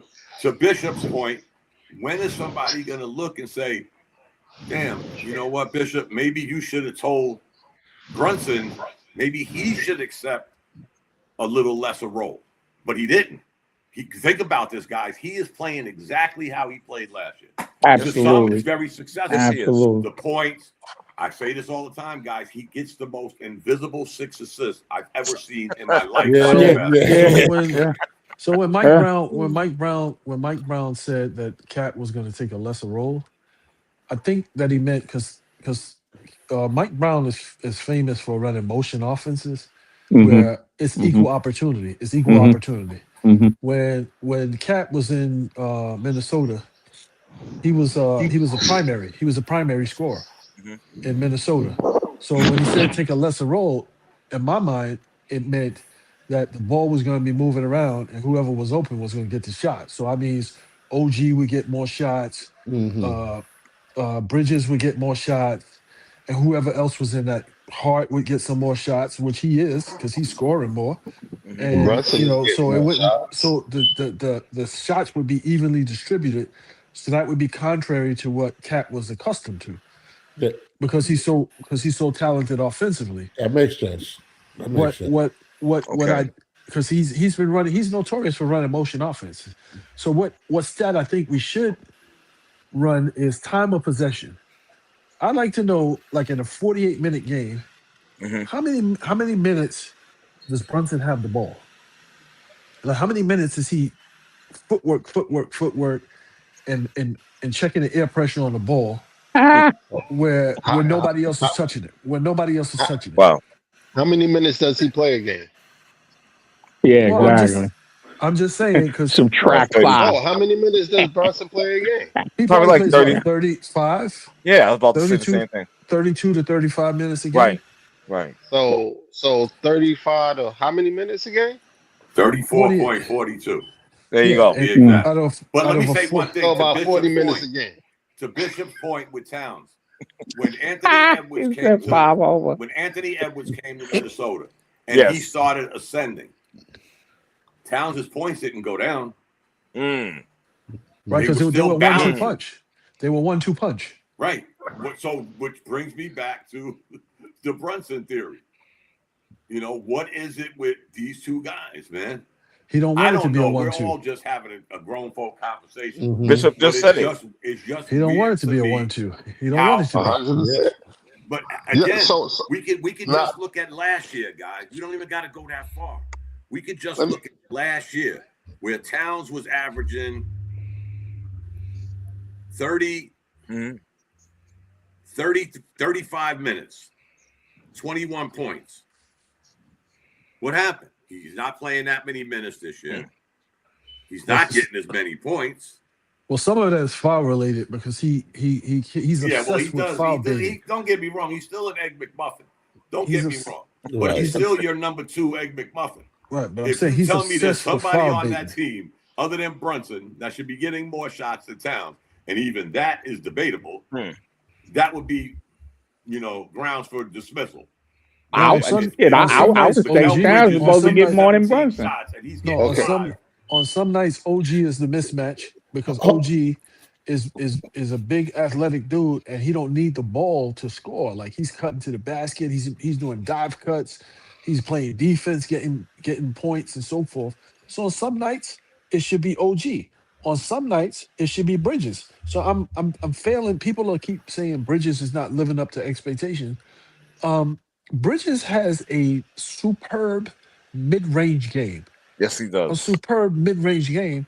And I'm like, we never get to utilize that as a weapon Yeah, right. because That his shit is an boy, outlet. That shit is like a right, fourth option, like a motherfucker right. And with it's the like, yeah, clock like running low. he Yeah. should And he should why be isn't that the case though? can I ask y'all a question? because Yes. Evil Brunson. Mhm. I'm Yeah. gonna jump in. No, I Okay, I so blame that on Brown. I Yeah. blame I'm gonna that jump in real on quick. Brown. Well, let Reggie ask his Yeah, question. go ahead. Go ahead, So Reg. we watch NBA games, right? Mhm. End of the games. I'm gonna take OKC for example. Who's the main guy on OKC? We all know it's Shea Gilgeous-Alexander, Of course. right? Yeah. When have you seen him do an interview by himself? I've never seen it. Yeah, I think that's their. That's been their But little thing. but it works. Okay, He's put team you don't first. never see nobody Yeah. with Well, Jalen I get Brunson. it. Don't get me wrong. I get it. I get what You don't Reggie's see saying. nobody up there with Jalen Brunson when they Yeah, want. but that's a college atmosphere type of thing that them young dudes started. Veteran NBA players could care less about that. And Right. Evil Brunson, I'm telling you right now, he'll burn the whole building down Yeah, so he that he can will. do the post game interview. And it's like, Word. dude, you have 40 points, but you took 38 shots Right. and you sacrificed everybody else's game so that you can do the post. He's got that Carmelo thing. Remember how Carmelo used to be? Yeah. Hey, we lost the game, but I had 30. That's We what lost, I'm. but To, I, to, to That's what Reggie's I'm saying. point, to Reggie's point with OKC, though it's only some percentage points, the team with the best record could give a damn if they ever do a post game interview, and that's the truth. Exactly. Detroit looks like that team that when the game is over, leave me alone. I did what I had to do. I gotta go. They ain't into all the towels and putting goggles on the reporter. They just want to get out of there. So let me ask, Reg, are you honoring Black History Month by not changing the battery in your fire detector? What the hell? David, somebody smoke detector keep that's it's Reggie. It's Reggie. It is, because every time you go on mute, it stops, and then when you're on, it lights up. Like, yeah, it is again. There it is. Reggie smoke detector has entered the chat. You know what? That's exactly what it is. It's my daughter's TV. That's what it is. Okay. All right. Blame the child. Okay. Yeah. So wait a minute. Hold on for a second. What kind of parenting is this? It's 10:00 p.m. on a school night, and your daughter's still up. Like, what's happening here, yo? Okay. Like some of us, we go to sleep with the TV on. That's exactly what's. Oh hell no!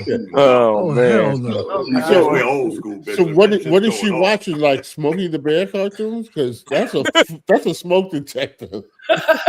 It's not a smoke detector. I can promise you, it's not a smoke detector. Okay, when's the last time you changed the batteries? Did we go over this once before? Yes, we did.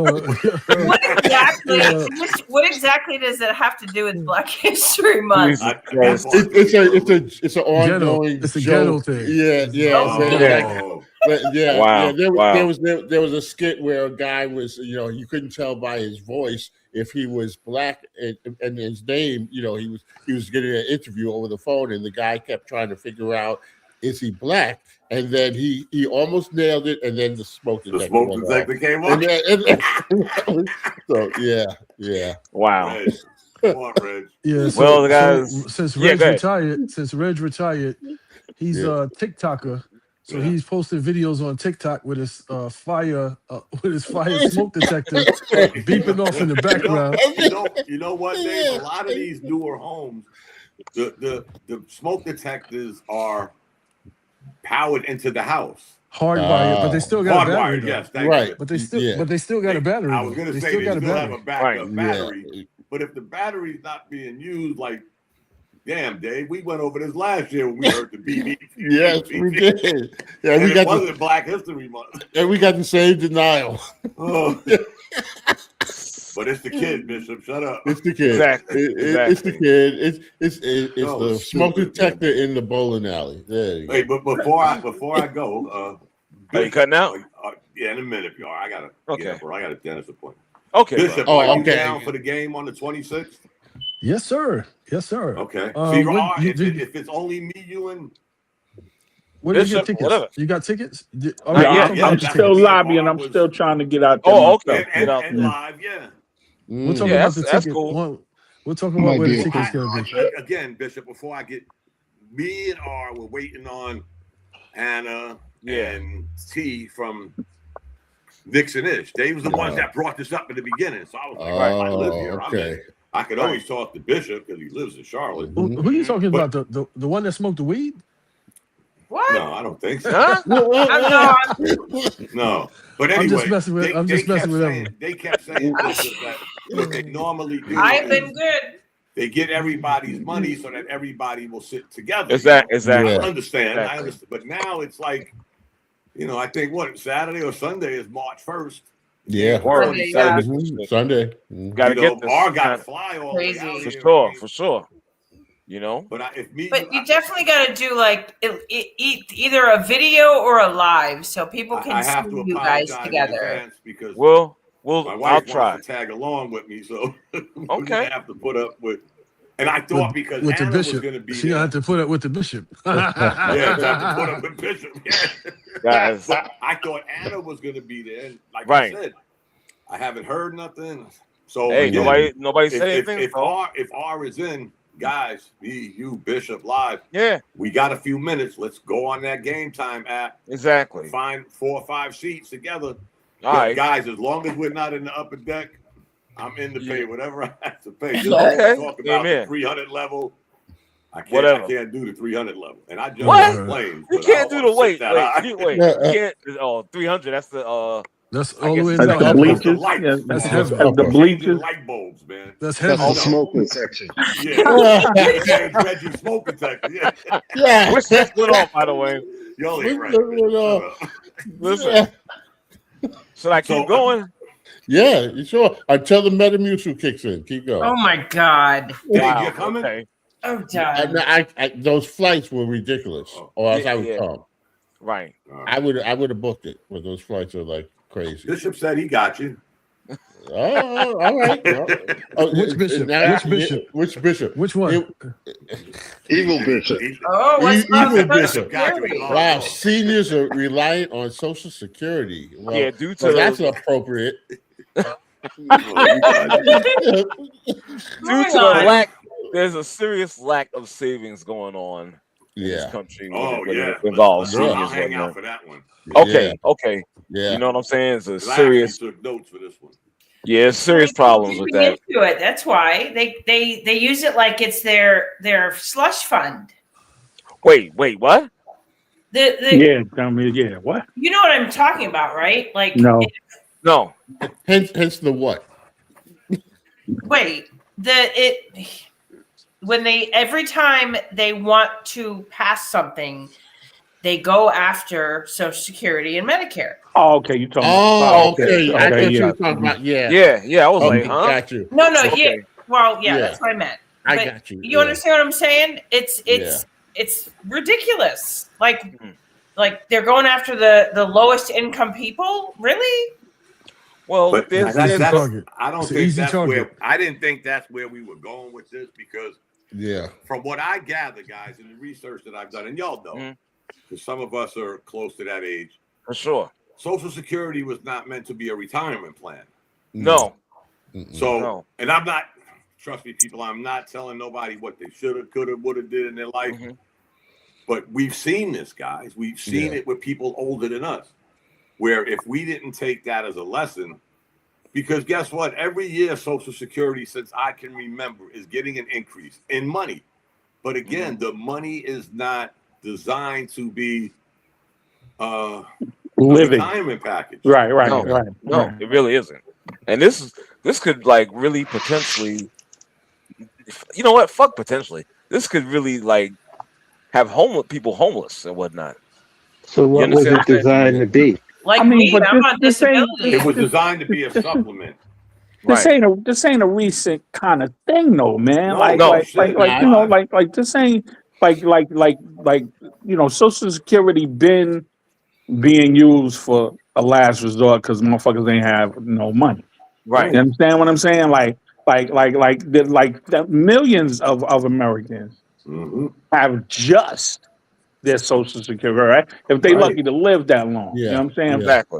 For it to mature to that point, and you're not opting in early and shit. You know what I'm saying? Like that, you looking forward. I'm looking forward to this shit. Fuck all that.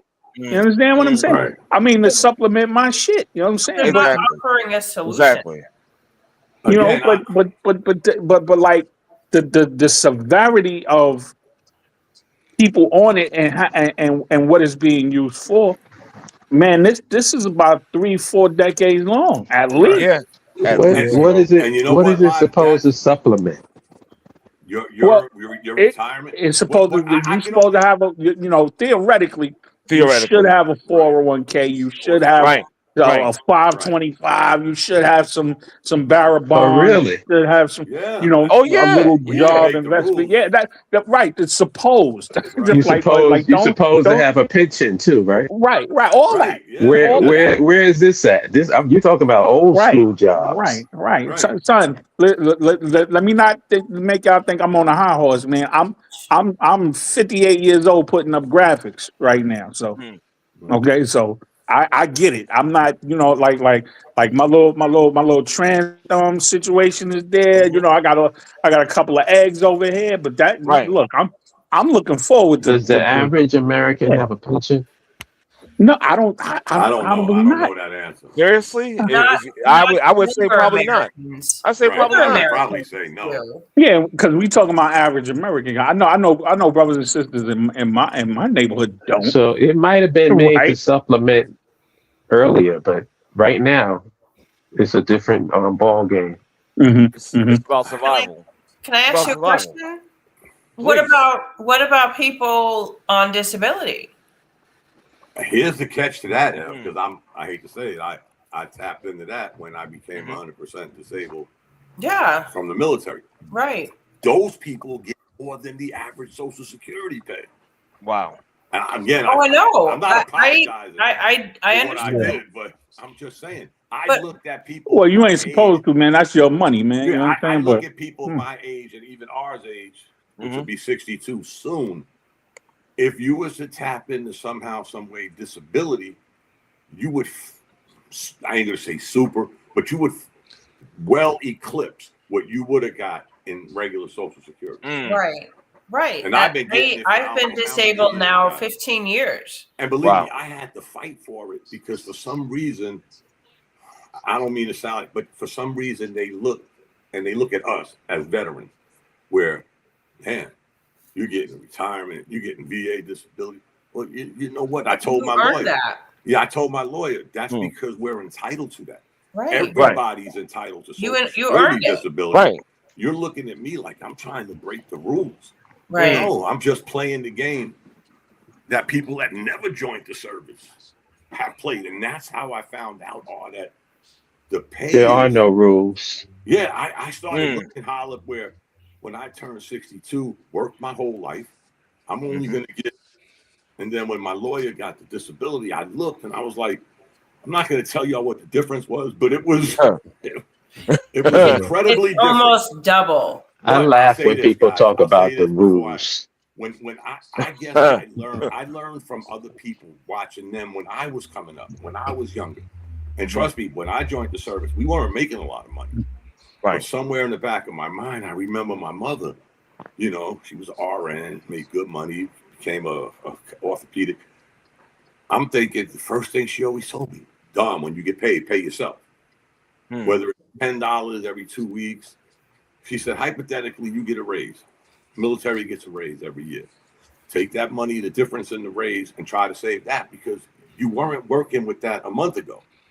So again, I started looking at some of the people, and God rest my brother's soul. He used to always tell me, Dom, you don't know how good you got it. To Hollop and some of y'all's point, he would tell me, Dom, there's people on Social Security that are debating on medicine or food. Yep. And I didn't understand. I'm being honest, guys. I didn't understand that because, again, I wasn't in that boat. But when I started doing the research, it just kind of drove me even further. Because guess what, guys? I didn't get a 401k. I didn't get all that shit. I had to put in years that equaled dollars. I mean, unfortunately, I got jacked up in the medium, in the beginning and the end, where the disability portion came. But that being said, I always tried to, guys. Again, whether it was $10, and remember, I was an E4. Y'all remember, guys, y'all were in the service. Yeah. I wasn't Yes, specialist. and Right. I was married with a kid. Mhm. I was like, fuck, man, this shit ain't working. But somehow I got into what Live said. I started getting into little investments with AT&T and all little goofy shit that I thought was goofy in the beginning. Right. And then I look back and you know what, guys? I took the Paid penalty. off. I took the penalty. I took all my money and ran. I think though, you know, when Hollop was talking about rules not existing, I would agree with that, and I think that the rule that trumps all rules is the rule of survival, and for most Americans today, you know, Dom, my mother said the same thing that your mother said. Did I take her advice all the time? No, but generations before us, they were able to, their money went longer.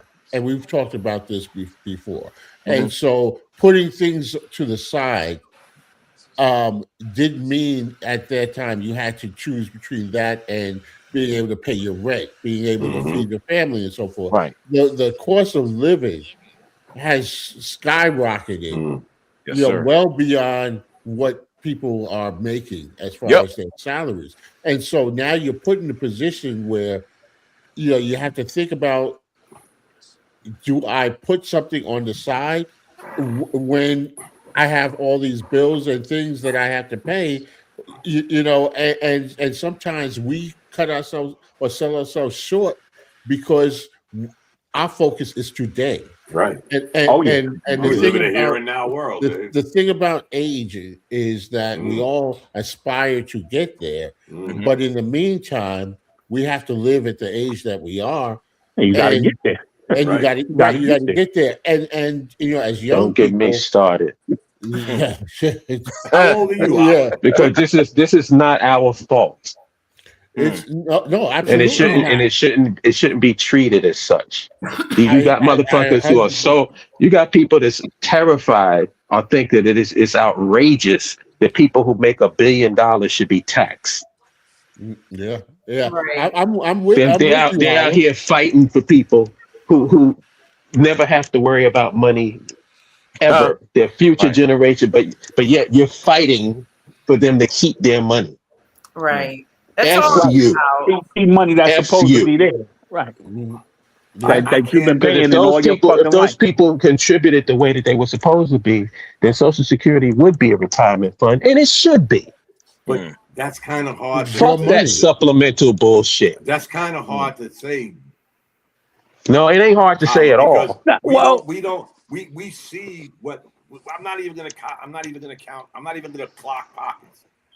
We see with the money that goes into the tax system in this country for the last 200 years. Right. And we're still talking about if this guy paid more, we would get. This shit's been going on since the beginning of time, taxing. And we're still talking about what we should get after them taxes. Yeah, because the people that should be getting taxed are not getting taxed. Right. We've been talking about Can I it. say something? Can I jump in real After quick? all these years, it ain't like these people ain't That's paying all no we've been taxes. doing, though, is talking. Yeah, but They I'm have saying not paid their share of taxes. They just have not. If they're paying, what I'm trying to say is, whatever they're paying taxes, just like me and you, whatever we're paying taxes for, we've been doing it for how long? Centuries, and we're still talking about where's the money.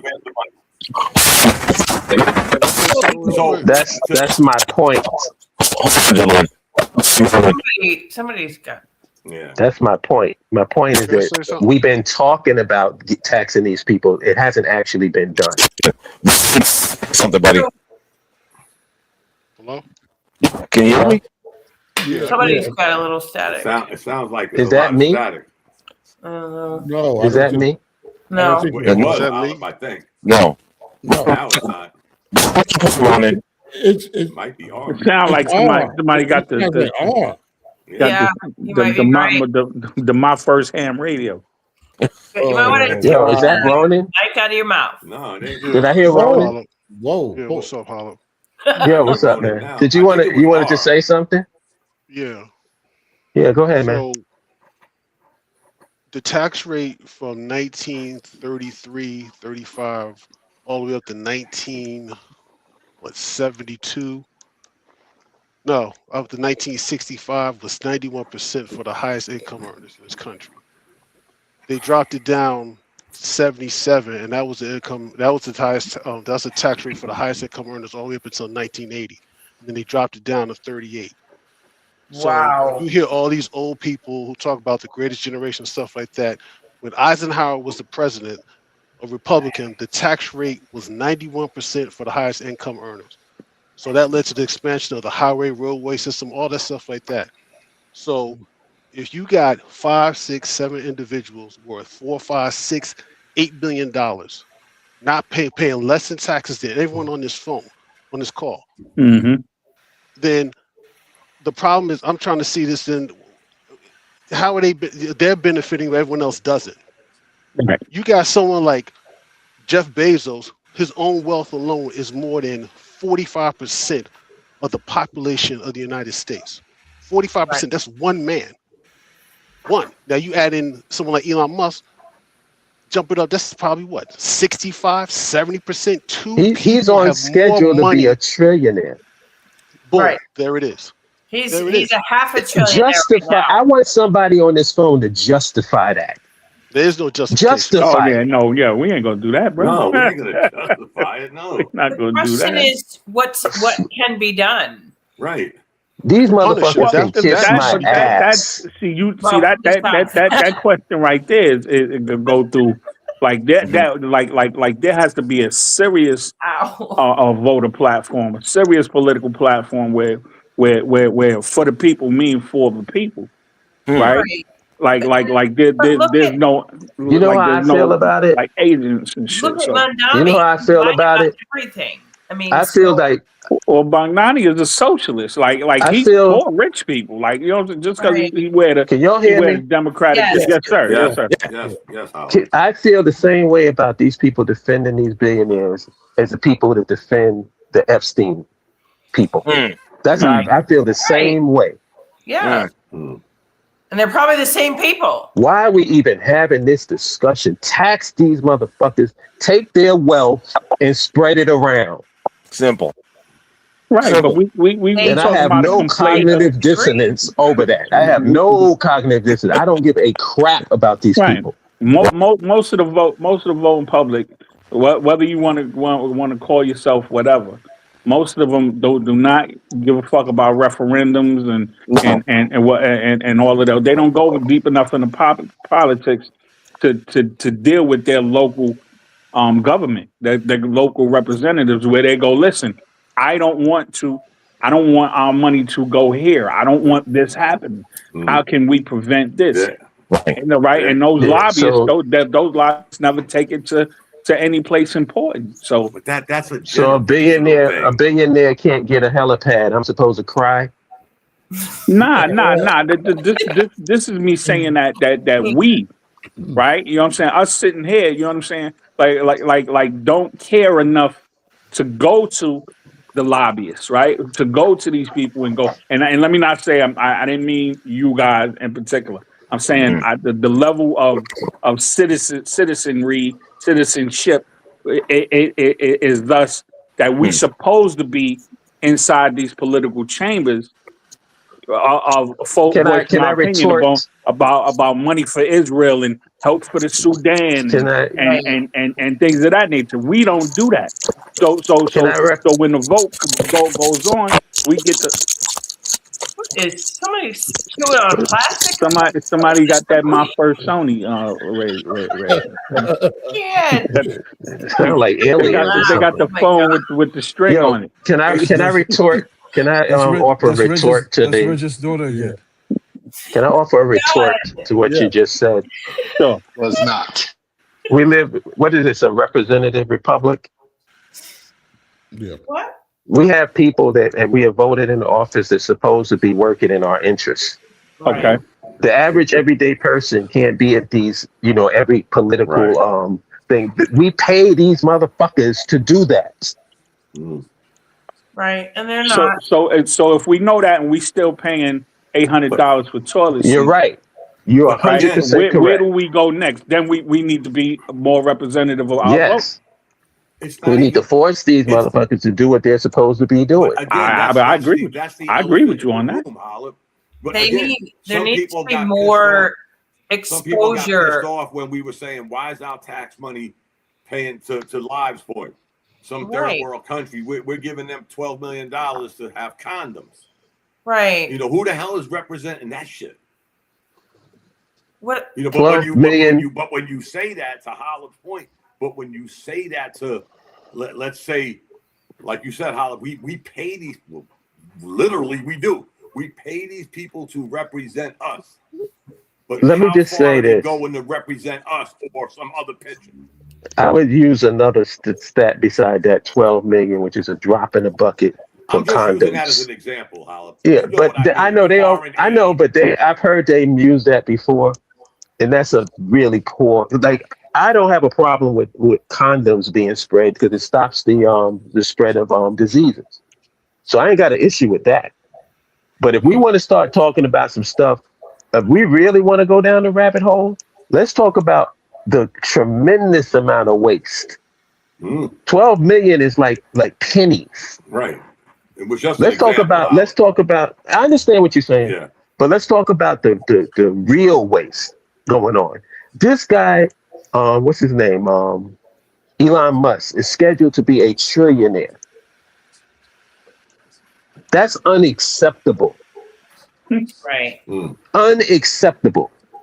And I haven't heard anybody. And I'm not talking about you guys on the phone because I know y'all ain't down with that shit. But I haven't heard anybody, right wing, left wing, whatever, justify a trillionaire. Right. Justify it. So you got people out here who's struggling, trying to get some supplemental Social Security income, starving, trying to decide, well, if I pay this, if this is not going to, we going through all of that while this motherfucker got $1 trillion. And having And we're actually having a discussion about whether he should be taxed or whether we should take his wealth. Take it. You know what makes me even take it? I could care less. Take it. You got politicians that are on $189,000 income, and their net worth is $7-8 million. Right. And they're supposed to represent us. Said, these are the people that we're paying to represent us. How are you going to represent me? How are you going to represent me when you got Cadillac health care and I don't? Right. Come on. But yet you're my representative. Right. That we always said this, Dave. When you look at, probably you too, Holland, when you look at the bigger picture, you got to look at the smaller picture first, because the grassroots is your city, your state. What are they doing? You know, we hear these song and dances every 2 to 4 years. And what happened? I think me and R was talking about it before y'all came on. Remember the free buses in New York?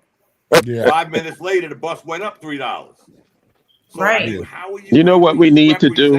How are you representing? We need to start a we need to address the pink elephant in the room.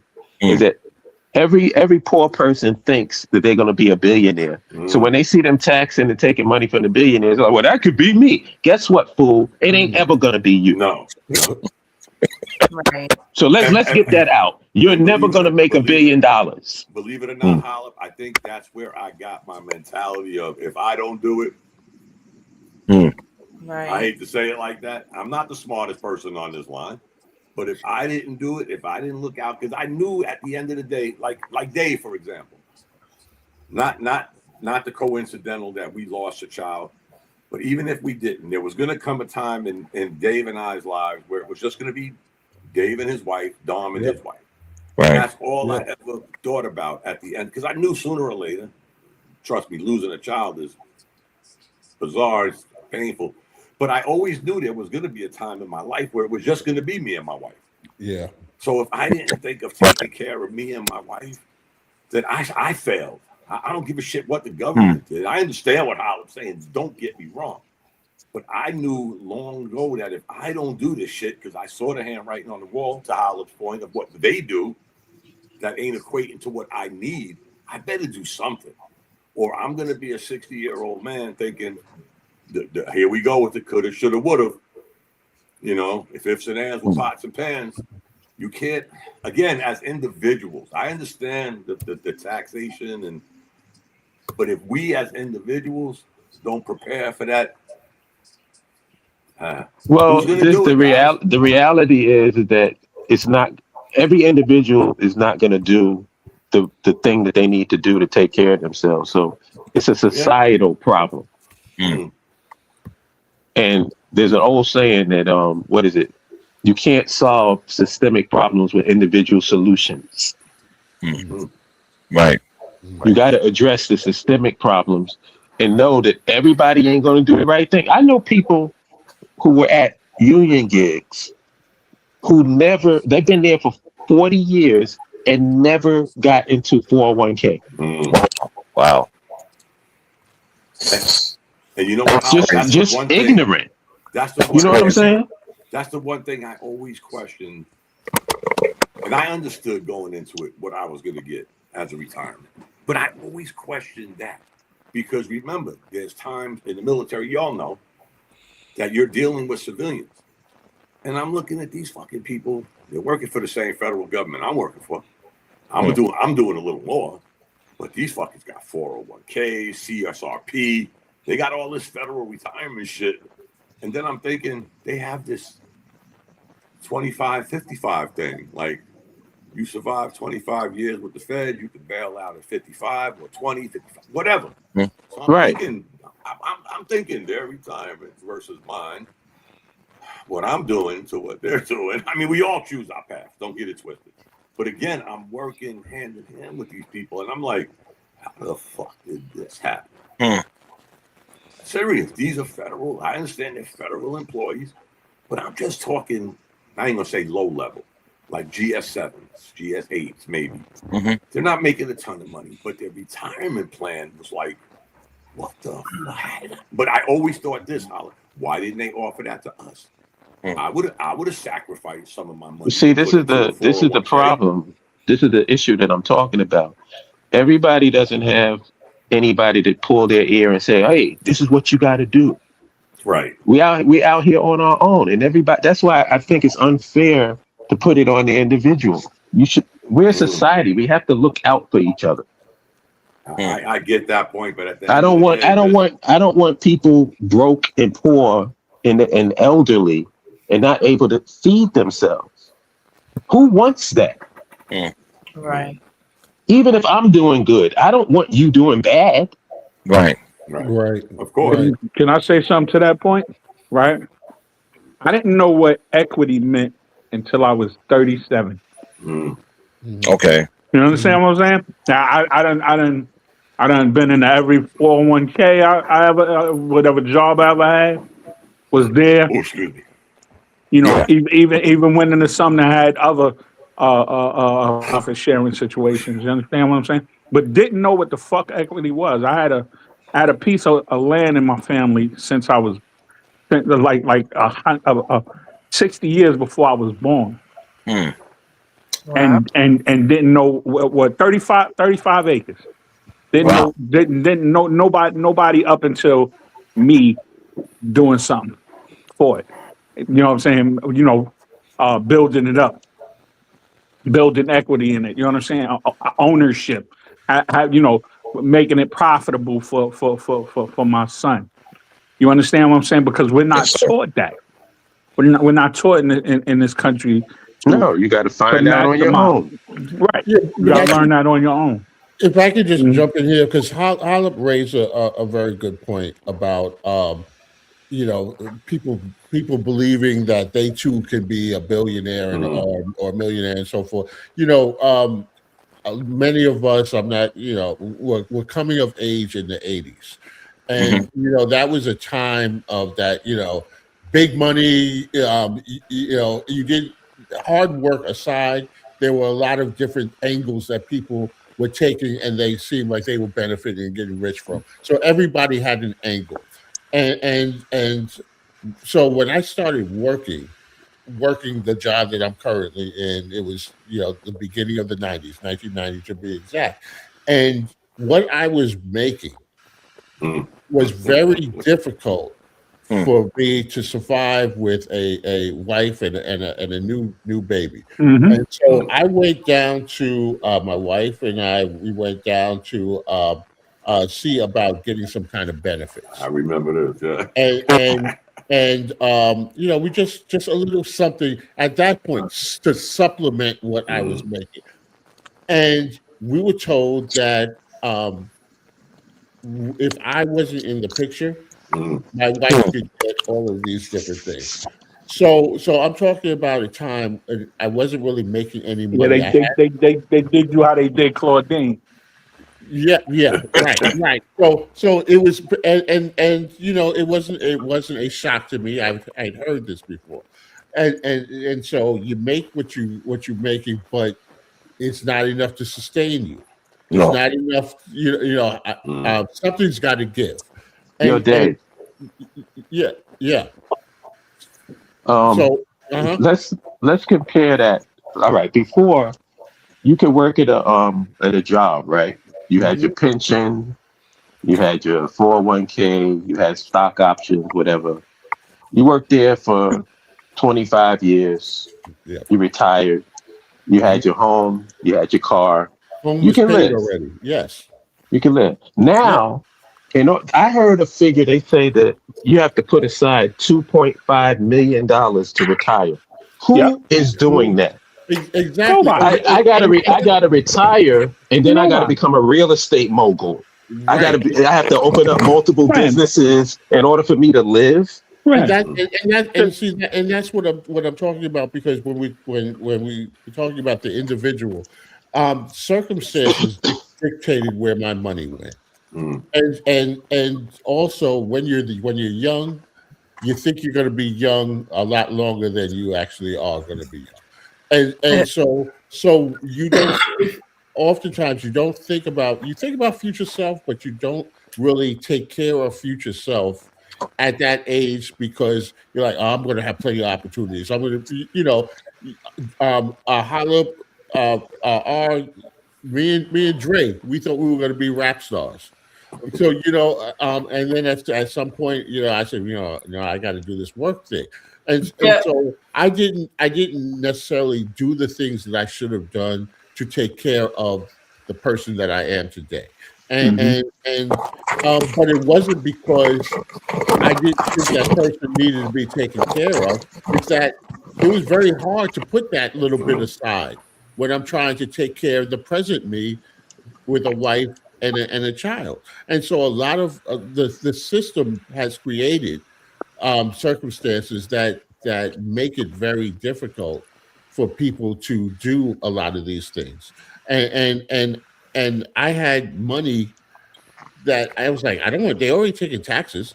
What do you mean pension? I don't want them to take nothing else out of my check. I'm not making anything now, and so I think that's the boat that a lot of us got into, and I think that it is indicative of a bigger problem. Yeah, the problem is you don't have a reference that you can look to, or a system of people who actually will help you and say, this is Right. what you do, blah, blah, Yeah. blah. You got to find out this stuff on your own. Mm. Yeah. Right. And Mhm. that's the problem, Yeah. Mhm. because Absolutely. nobody else does that. Nobody else does that. I can tell you. Hmm. Yeah, no, All these other ethnic your groups. family has to be the one. There's no institution. They'll back in the days when they used to have trade high schools and stuff like that. They'll teach you how to Yeah. trade, right? But Right. then they won't teach you how to fill a bank account out, right? Mm, mm. They won't Yeah. teach you what a small business loan is, right? They won't teach you about equity, right? They won't teach you how to go, okay, pay 80, 40, $80,000 for your house, $100,000 for your house, and put a porch and a pool and a solar paneling on it, and you can turn that 40 into 150. They Yeah. won't. They don't tell you that. Somebody got to put you on that, But right? It's Yeah. not part of even if they it's not do part of the tell you that, schooling, you know. and I agree with that. Even if they do tell you that, again, to my earlier Right. point that I was making, it's the rule of survival. And How do I do it? in that, right? How do I do it? And that's where You wait a minute, Dave. I'm sorry. You saying that was in high school, like that no. that I'm saying even if that was taught to you, Right. um, a lot of things. My parents told me a lot of things that I didn't realize was true until I got older, and Okay, because okay, I got you. I you got know, you. so you kind of like think that, well, no, I got a plan.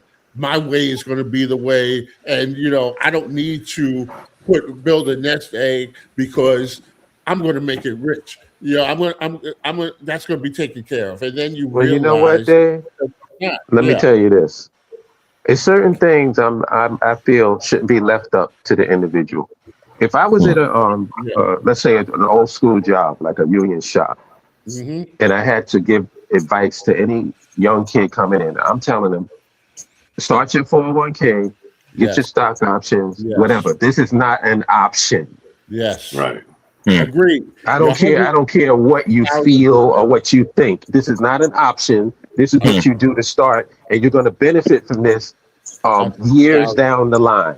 Yep. Somebody But needs to tell them that yeah, Yeah, and yeah, make sure that they do it. I I agree think with Because if that. you don't the do it, problem still is though, Yeah. Like Dave said, there were some of these things we were told, but we're thinking, How do I do that with what I got? I'm already, like Dave said, I'm already paying this tax, that tax. Now you want me to take this out, and again, you two guys, you and R can probably relate.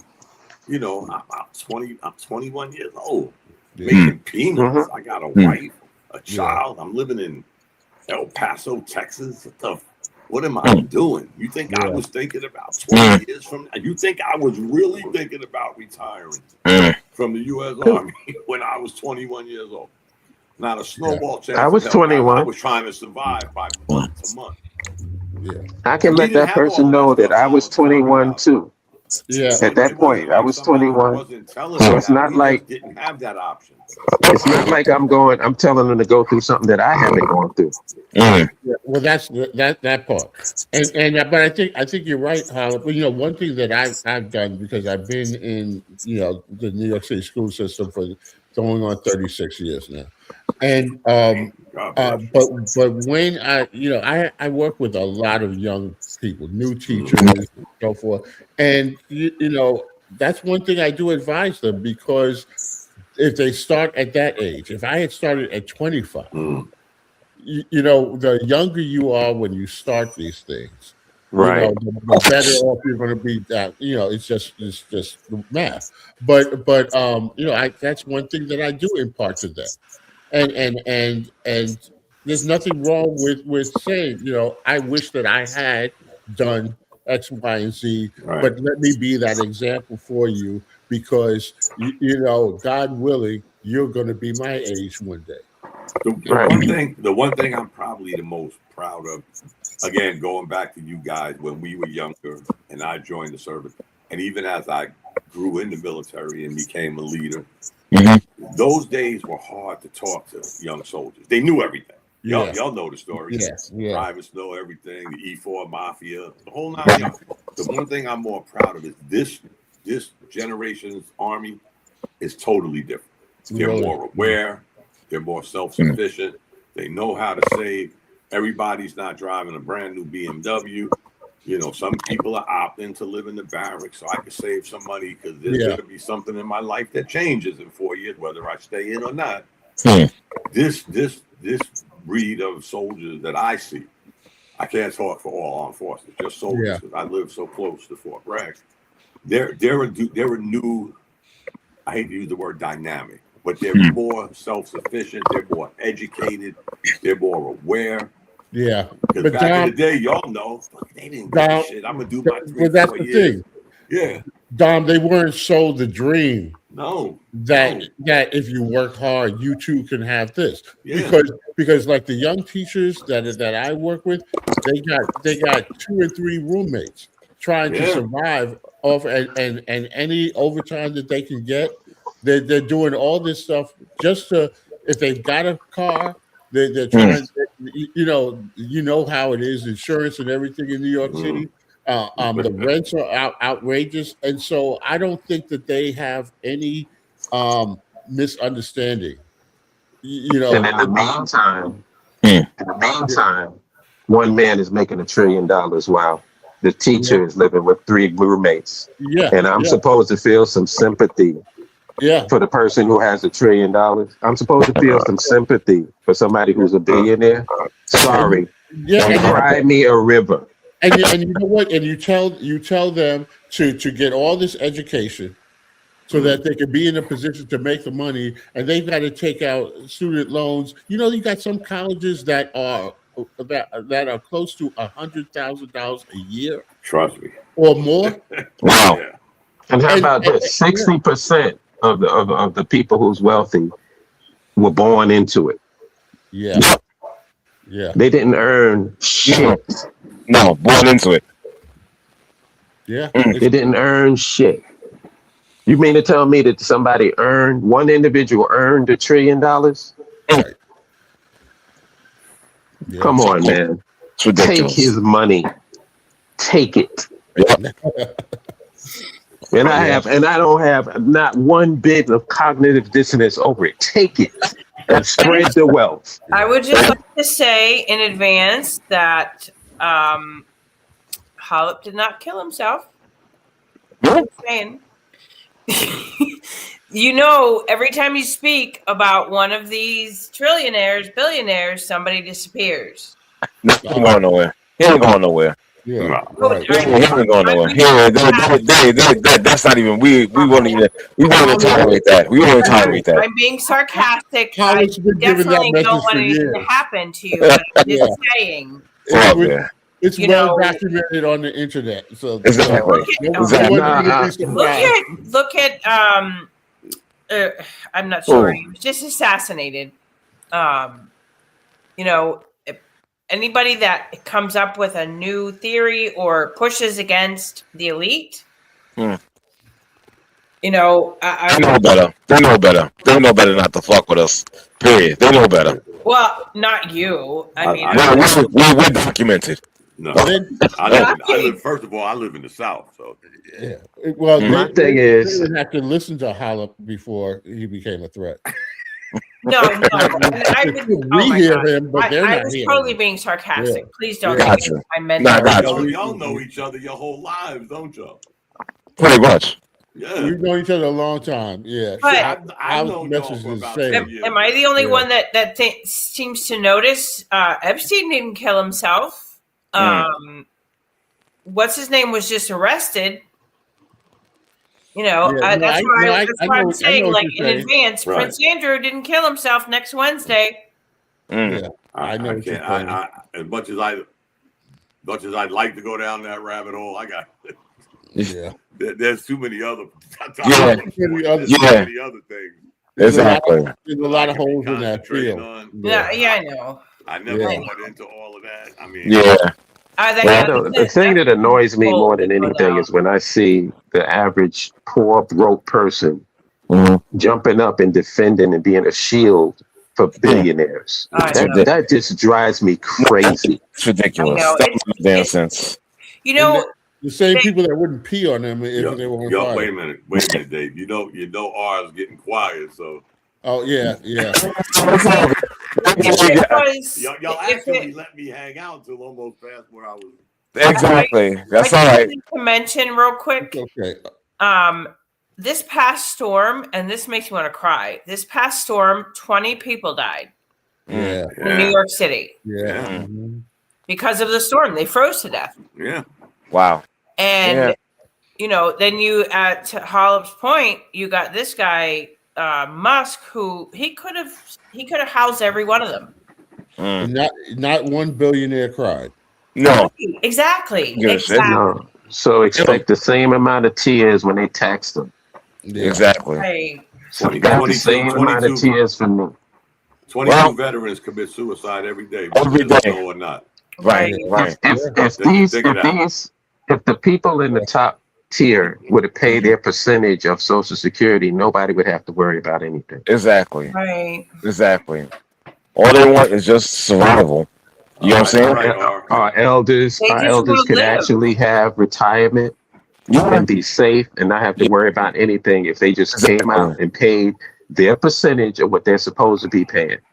And I'm supposed to be fighting for them. I'm supposed to be shedding tears because you can't get some extra polish in your helipad. Right. You can't have the nice size yacht that you want. So that's the big tragedy in the world. Exactly. But Get out of here, man. Every time something like that happens, some big disaster all of a sudden happens. Well, we need to say the curse word that everybody hates. Spread the wealth. With that, I gotta close it down. I want to thank all you guys for participating with me. Thank you so much. For a great show tonight. I appreciate the dialogue. You know what I'm saying? So I'll see you on in black. Yes, peace, rolling brother. All right. And this place needs an enema. Oh my God! Hey, R, I'm gonna hit you up via text.